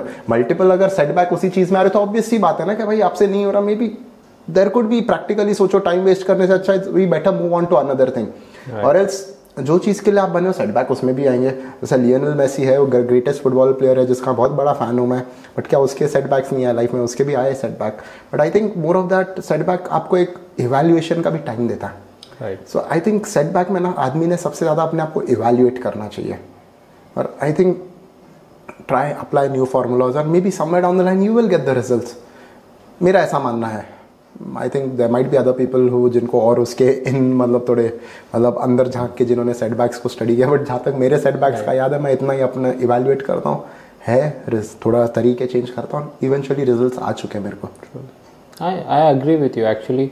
I personally think if you are able to take a setback and turn it into a positive opportunity, right, you have already won. Very true. आपको उसको failure की तरह नहीं देखना है, you have already won because you have turned it into a opportunity. So Sachin, इतने सारे आपके experience है, you have been involved in films, you have been involved in wildlife rescue, you have been involved in poetry, आप mentor से मिलते हो, इतना सारा travel करते हो. So now all of that and after all these years, what is you think the relationship of life and art? Oh, relationship of life and art. देखो, मैं तो एक आर्टिस्ट हूँ, मैं तो बोलूँगा it's like water. Is water everything? No, but is water important? Yes. Getting my point? Yes. For me it is, मतलब कहीं भी जाओ वगैरह। देखो, आर्ट ऐसा है, मतलब कैसे बोलूँ मैं आपको यार, ज़रूरी है आर्ट। मेरे पास ऐसा उसको कुछ डीप बोलने के लिए नहीं है। और आर्ट के साथ एक एक्सपीरियंसेस भी बहुत ज़रूरी है, मतलब सीधी बात है। आई मीन सी, आप हमारे मंदिर देख लो, मतलब भाई एवरी डे लाइफ में निकलते हैं। आप जो बाइक चलाते हैं और कार चलाते हैं, उसको एक डिज़ाइन भी एक आर्ट है उसका। Right. सब कार एक तरीके से डिज़ाइन नहीं हुए हैं, मतलब एक हर एक चीज़ में एक आर्टिस्ट्री है वगैरह। I think we all live art. मेरा ऐसा मानना है, चाहे हम उसको कैसे भी देखें, पर कुछ ना कुछ कलाकारी हर चीज़ में हम लोग डेली महसूस करते हैं वगैरह। जो शर्ट आपने और मैंने पहनी है, भले हम सब एक ही तरीके के शर्ट, एक फॉर्मूला, इसमें कुछ आर्ट नहीं होगा, बस एक सफ़ेद रंग की शर्ट ही पहनेंगे और पूरी दुनिया ऐसी पहन रही तो क्या, पर उन्होंने आज एक कलरफुल शर्ट डिज़ाइन की, तो दैट इज़ ऑल्सो एक सॉर्ट ऑफ क्रिएटिविटी है। आर्ट एंड क्रिएटिविटी, तो इन्होंने I think life and art मेरे लिए तो हैंड इन हैंड चलते हैं, और हैं कोई लोग जिनके लिए नहीं होता है इम्पॉर्टेंट, वो भी अपनी जगह सही है। पर मैं बिना आर्ट के लाइफ नहीं देख सकता हूँ personally. I think it would be like as me being a blind person. Okay, so अगर किसी को ये रिलेशनशिप और एक्सप्लोर करनी है, I don't see any downside why you should not be more artistic. So everybody could be more artistic. अगर ये relationship explore करनी है, और for example I want to be more like you, where do I start? Well, how could you be more like me? I can't be you. You can't be me. In an artistic sense. In an artistic sense, maybe शायद मैं ऐसा बोलूँगा, मेरे पास है ना अभी ये जो आपने जो ज्ञान मुझसे मांगा है, पीस ऑफ विजडम जो मुझसे मांगा है, कहीं ना कहीं मुझे ऐसा लगता है कि मुझे और एक्सपीरियंस्ड होना पड़ेगा इस चीज़ के लिए, क्योंकि मैं खुद मानता हूँ कि मैं भी बहुत अभी तक एक्सप्लोरिंग फेज़ में हूँ। मैं भी अभी तक काफ़ी एक्सप्लोरिंग फेज़ में हूँ। डीप डाउन बोलो तो कभी कभी मेरा मन करता है कि मैं जाऊँ जैसलमेर में और राजस्थान के फोक सॉन्ग सीख लूँ, उधर जाके उधर किले के बाहर फोक सॉन्ग्स गाँव में। I am still exploring, but like again I say, अगर आपके अंदर कुछ आर्टिस्टिक इंटरेस्ट वगैरह है, I think with the help of technology we have resources available. आपको जस्ट इंटरनेट पे टाइप करना है, I want to learn guitar, I want to learn how to paint and everything. Start तो कहीं ना कहीं से हो ही जाएगी, आप एक कदम चलोगे वगैरह। It all comes to interest है। आपको पता है, मैं ना इतने बार बोलता हूँ, इतने बार मैं मेरे फ्रेंड्स का गिटार मैंने बोरो किया, मेरे इसका ये किया मैंने, यूकेलेले। हमें सोचता हूँ 3 दिन चलता हूँ, पर भाई चौथे दिन होता ही नहीं मेरा, क्योंकि मेन मेरा है ना, हाँ मोस्ट इंपॉर्टेंट थिंग, आपको स्ट्रगल से प्यार होना चाहिए, वो स्ट्रगल से प्यार होना चाहिए। अब मैं मेरे फ्रेंड्स को देखता हूँ, क्या गिटार बजा रहे हैं, वाह यार क्या वोकल्स है, क्या गा रहे हैं, सुन के ऐसा लगता है काश मैं ही सिंगर। बट मेरे को एंड प्रोडक्ट से वो इंटरेस्ट है। और मे बी आप जो बोल रहे हो ना, जो आर्टिस्ट लोगों को बनना, बहुत से लोगों को ऐसा होता है कि वो जो एंड प्रोडक्ट देखते हैं किसी आर्टिस्ट का, उससे प्यार, बट वो जर्नी से वो लोग प्यार नहीं करते, वो जर्नी से वो इंटरेस्ट नहीं करते। आई थिंक वो जो स्ट्रगल्स होते हैं उनके डेली लाइफ में, गिटारिस्ट के या एक पेंटर के या एक फिल्म मेकर के, म्यूजिशियन को। So I think if you would be enjoying the struggle of everyday thing, रोज है ना 5 मिनट गिटार पे बस वही कॉर्ड बजाओ, ताकि 1 महीने भर तक आप वो मास्टर ना कर लो। If you can go through that, I think that's your start of being someone artistic. Right, या to go through the struggle of being learning an art more than learning the art, वैसा बोलूँगा मैं। Which form of art या artistry would you suggest for new people, जिनका art को कोई exposure नहीं है अभी, जिनके आर्ट को, और उनको अभी तक कुछ थॉट नहीं है, they just want to get in some sort of art? Yes, I think painting है ना। मैं एक्चुअली, क्योंकि मैं इतना, मेरा पेंटिंग को लेके ना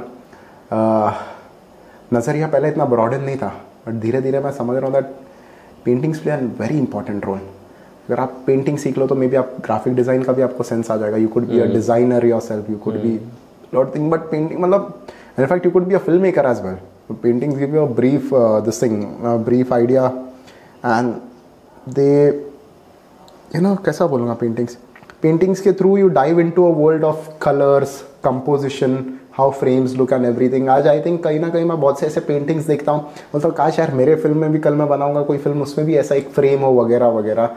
या फिर बहुत से जैसे कोई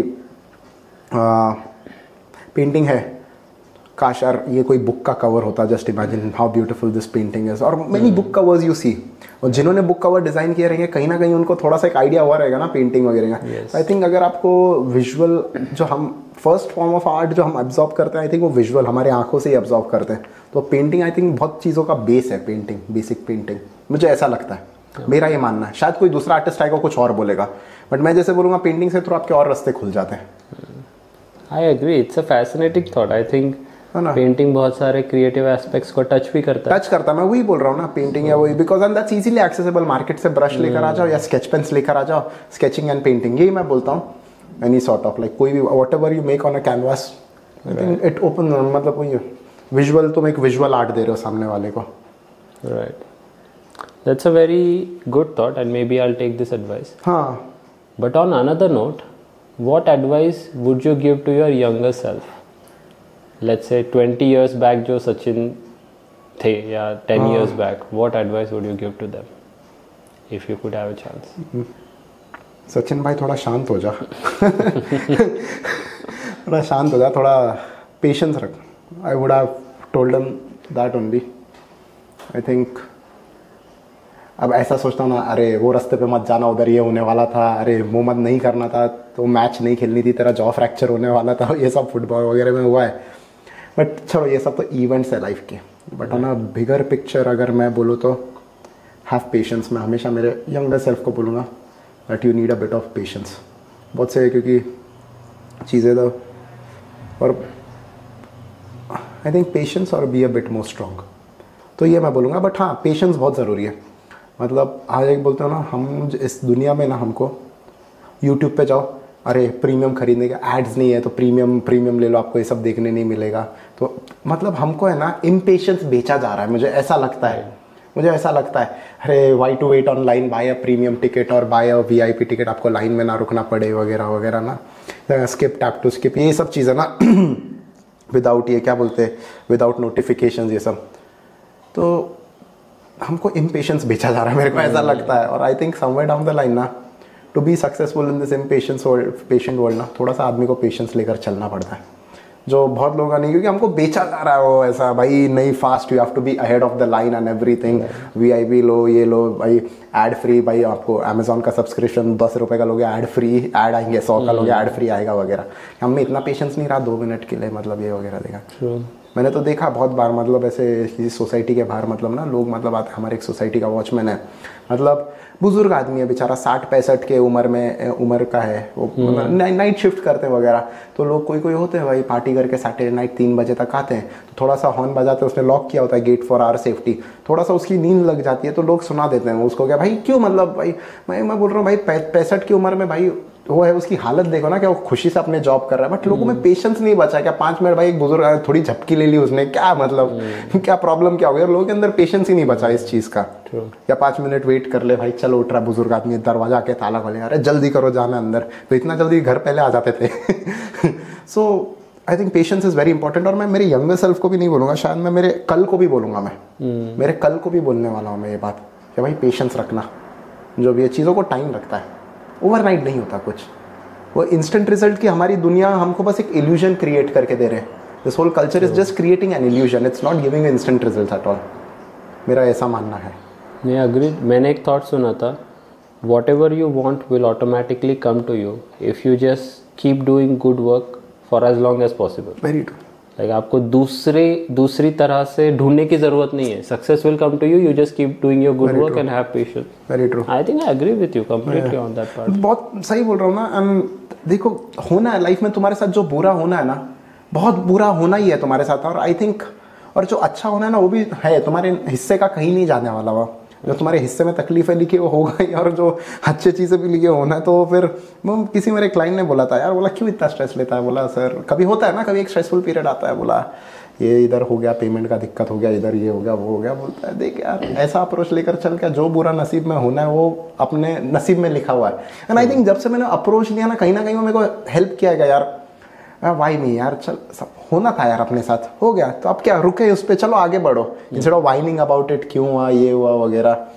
नहीं मतलब हो जाता है कभी कभी। तो आई थिंक एक्सेप्टेंस बहुत ज़रूरी है तुम्हारे लाइफ में, क्या भाई हाँ यार, और कहीं ना कहीं you are responsible. Most of the cases में आप देखोगे ना, मैंने पता नहीं किसका पॉडकास्ट देखा था, उसमें बोला था लाइफ ऐसी है ना, बोलते हैं 20% तुम्हारा नसीब लिखा हुआ होता है और 80% तुम्हारा नसीब तुम्हारे हाथ में होता है।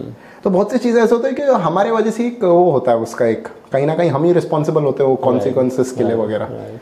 So I think you have to accept and move on, और पेशेंस बहुत ज़रूरी है चीज़ों को लेके। And Okay. Make sense. Talking about advices, let's say somebody is starting whatever career today. Based on your career success, what one piece of advice would you give?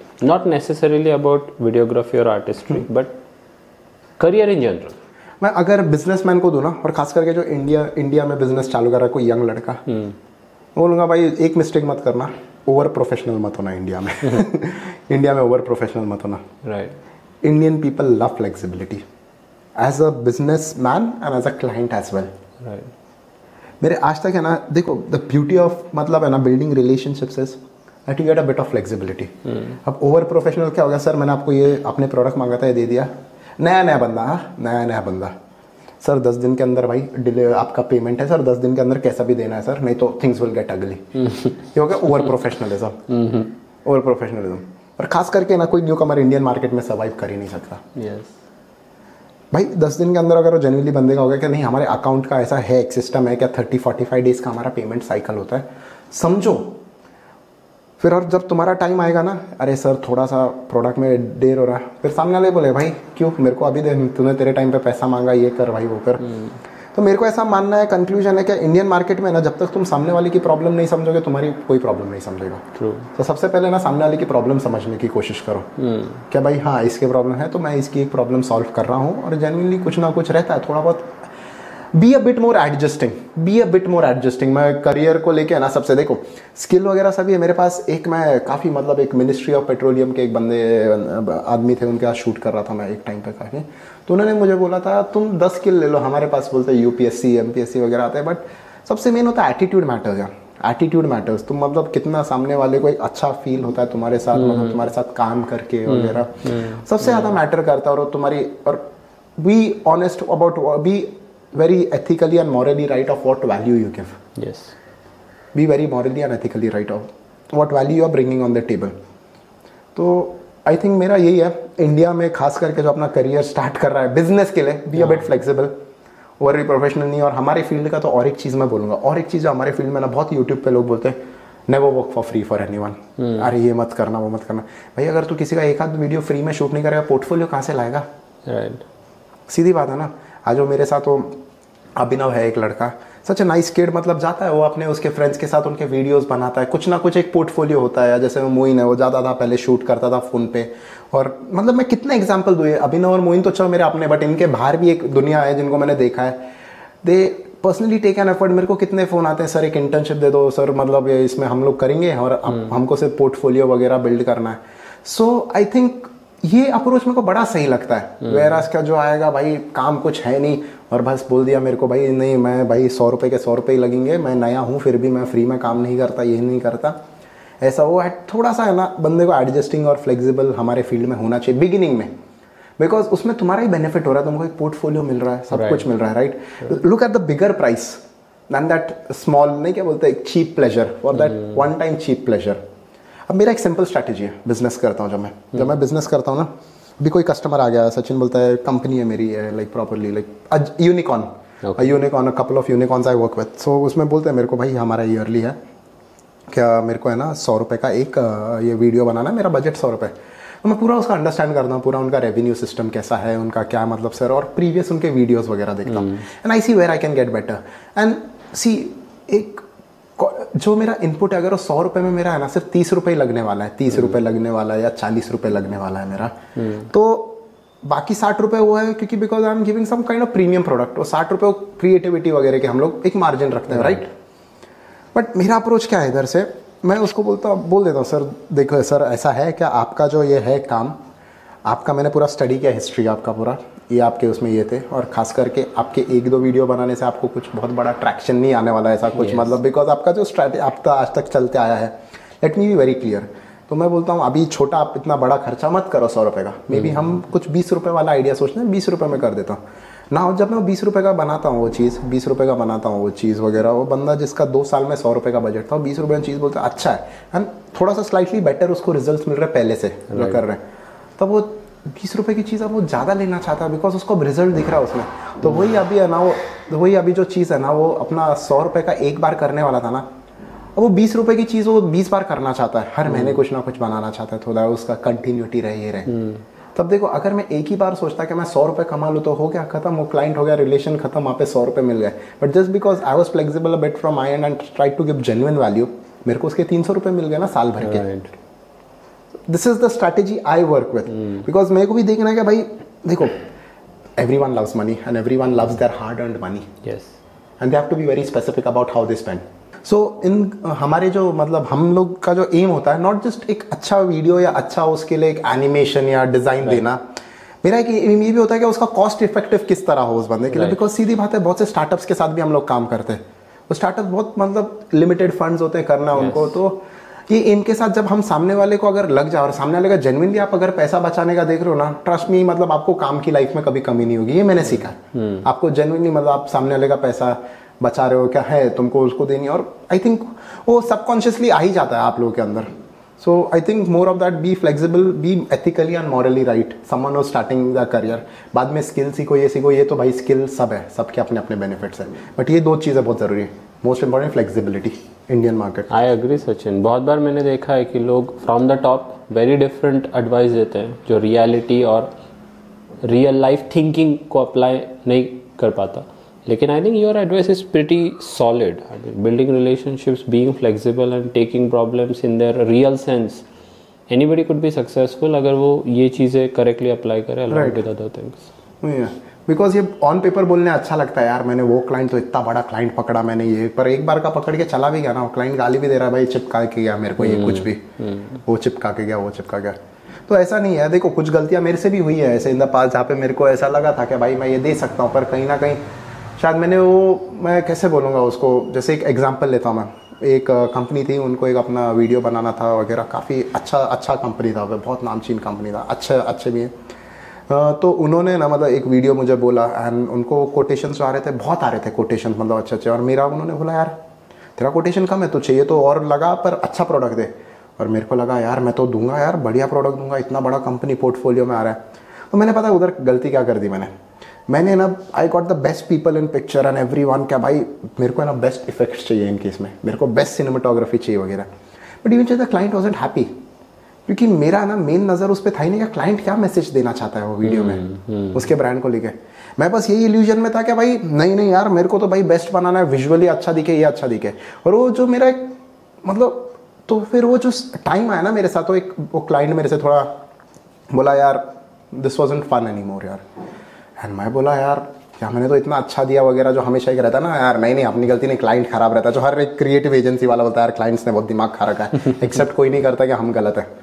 But एक हाथ मैंने रिफ्लेक्ट किया उस चीज़ को, क्या भाई मैं सही बोलता हूँ यार, भाई वो क्लाइंट का मैं मैसेज ही नहीं दे पाया तो क्या फ़ायदा, उसको जो अपने इसमें दिखाना था मार्केटिंग वीडियोज़ में आई है, मैं तो अपने इफेक्ट्स डालते रहा वगैरह, उसमें नुकसान दोनों का हुआ, काम उसको अच्छा नहीं मिला और ना मेरे को कुछ प्रॉफिट हुआ, क्योंकि मैं इतना अच्छा एकदम टॉप का एडिटर लाऊं, टॉप का सिनेमाटोग्राफर, या मैं अच्छा कैमरा रेंट करके वगैरह शूट करूं। तो I called up that client and I said that sir वगैरह, मतलब बोलते हैं ना जैसे क्या हुआ sir, I am sorry genuinely मैं आपको कुछ कर सकता हूँ। बोला ठीक है, बोला बट 6 मंथ बाद दैट क्लाइंट के मी मतलब काम उसने और दिया नेक्स्ट टाइम, और इस बार मैंने प्रॉपर उनसे लेके वगैरह ये किया। अब ये आता है इसमें हम्बलनेस नहीं बोलूँगा, फ्लेक्सिबिलिटी या अपनी गलती एक्सेप्ट करना। आपको बोलते हैं एक बड़ा स्किल जो एक न्यू कमर में होना चाहिए, एक बड़ा स्किल, सबसे बड़ा स्किल मैं जो मानता हूँ, जो एक बिजनेस में खास करके एक नया बंदा आ रहा है, बिजनेस लाइन चालू कर रहा है वगैरह, पूरे हमारे मतलब पूर्वज हमको सिखा के गएगा सीना तान के खड़ा रहा। मैं बोलूँ सबसे बड़ा स्किल होता है झुकना। लोग बोलते हैं ना अरे झुकेगा तो तेरे कंधे पे कोई बैठ जाएगा, मैं बोलता हूँ अगर झुकेगा ना सही लोगों के सामने, सही लोग तेरे सर पे हाथ भी रख देंगे। ये मैं सबसे बड़ी चीज़ सीखी। तुम झुकते हो ना भाई, हाँ यार नहीं सर, हाँ सही लोग हाथ भी रख के गए मेरे सर पे। झुकना बहुत बड़ा स्किल है सही लोगों के सामने है। देखो हर एक चीज़ का है, ज़्यादा झुकोगे तो लोग तुम्हारे कंधे पे बैठेंगे, बट इसका ये मतलब भी नहीं ना कि सीना तान के सबके सामने खड़े रहो। बिकॉज आज मैं अगर किसी फाउंडर को शूट कर रहा हूँ, किसी कंपनी को, वो फाउंडर को मैं दिखाऊंगा भाई कि हाँ नहीं हम तो टॉप एजेंसी, आपने हमको हायर किया है भाई, वो 60 साल का फाउंडर इधर 50,000 करोड़ की कंपनी खोल गया, वो कोई वो नहीं है ना, सीधी बात है। मतलब एक एग्जाम्पल, चलो वो तो बहुत ही बड़ा एग्जाम्पल ले लिया मैंने, बट बहुत लोग होते हैं जिनके मैं लेता हूँ, there so much to learn from people, right, so much to learn from people. But अगर आप अपने विजन को कर्टन्स लगा के रखोगे कि नहीं भाई मैं ही हूँ भाई, नहीं मेरे को अपना काम दिया, बोल रहा हूँ बंदा बोल रहा है थोड़ा ऐसा ऐसा कर, नहीं सुननी, जब मैं अपनी क्रिएटिविटी लगाऊंगा, लिमिटेड टाइम का गेम है, फिर कहीं नहीं दिखोगे मार्केट में। झुकना बहुत ज़रूरी है। बहुत से टाइम मेरे को ऐसा ऐसा होता है ना भाई कि फ़ॉन्ट डाले, क्या फ़ॉन्ट डाले इसने वगैरह, यार ये फ़ॉन्ट क्लाइंट बोल रहा है ये फ़ॉन्ट ले, बट भाई उनको वैल्यू मिल रही है फ़ॉन्ट से, हमको नहीं मिल रही है। उनके पूरे उनके कल्चर में वैसे फ़ॉन्ट यूज़ किए जाते हैं, राइट। और बाद में मेरे को समझ में आता है ना कि भाई ये इंडस्ट्री में काम करना है तो ऐसे फ़ॉन्ट यूज़ करना है, तो आगे जाके मेरे को वही इंडस्ट्री का क्लाइंट मिलेगा, तो मैं ऑब्वियसली बात है क्या फिर वो फ्रिक्शन कम कर दूंगा ना वो चीज़ का, तो स्मूथनेस और लाऊंगा, जैसे आपके बोले बिना ही मैंने फ़ॉन्ट ले लिया, ये ले लिया वगैरह, राइट। और जो वही, और एक चीज़ मैं आपसे सीखा था खास करके जब वो ये था क्या भाई, जो भी नई इंडस्ट्री में वेंचर कर रहे हो, इंडस्ट्री का क्लाइंट ऑनबोर्ड कर रहे हो, रिसर्च अबाउट दैट इंडस्ट्री। सो आज भी हम लोग एक सिस्टम इंप्लीमेंटेड रहता है हमारे इसमें। इनफैक्ट जो बेस्ट फीडबैक हमको हमारे क्लाइंट से मिलता है, यार आप लोगों ने तो मेरे को एक्सप्लेन करने का मौका ही नहीं दिया, कर दिया आपने। आई think that is one of the greatest feedback. मतलब ऐसा नहीं कि भाई हाँ मैं एक्स्ट्रा बोनस देता हूँ, ये देता हूँ, वो नहीं, बट सही बोल रहा ना, जैसे क्या भाई आपने मेरा काम ईजी कर दिया। That's the best feedback I have received so far. भैया इट्स वेरी वैल्यूएबल इनसाइट। हाँ, बहुत सारी चीज़ें I think we discuss today which gave all of us a lot of insight about what to do, what not to do. So past के बारे में तो हमने बहुत डिस्कस किया ही है. One last question about the future. हाँ. Next 5 years में what do you think industry trend is going to be about, let's say, overall artistic works? And what do you think one should do to be better prepared for those trends? I think हम recently अभी जैसे AI वगैरह का काफ़ी सुन रहे हैं हम लोग. AI ये सब आया है पिछले 2 साल में, चैट GPT वगैरह आया है वगैरह. थोड़ा बहुत मैंने भी इसमें हाथ आजमाया, but personally I love technology. Okay, मतलब technology has made my life better. आज मैं यहाँ से बैठ के किसी भाई फिनलैंड के किसी कोने के गांव में बात कर रहा हूँ एक बंदे से. Isn't that a beauty of what technology has given us? आज मैं अंटार्कटिका में ही बात कर सकता हूँ किसी स्टेशन में, या सैटेलाइट्स हम भेज रहे हैं. Very beautiful thing, technology is a very beautiful thing.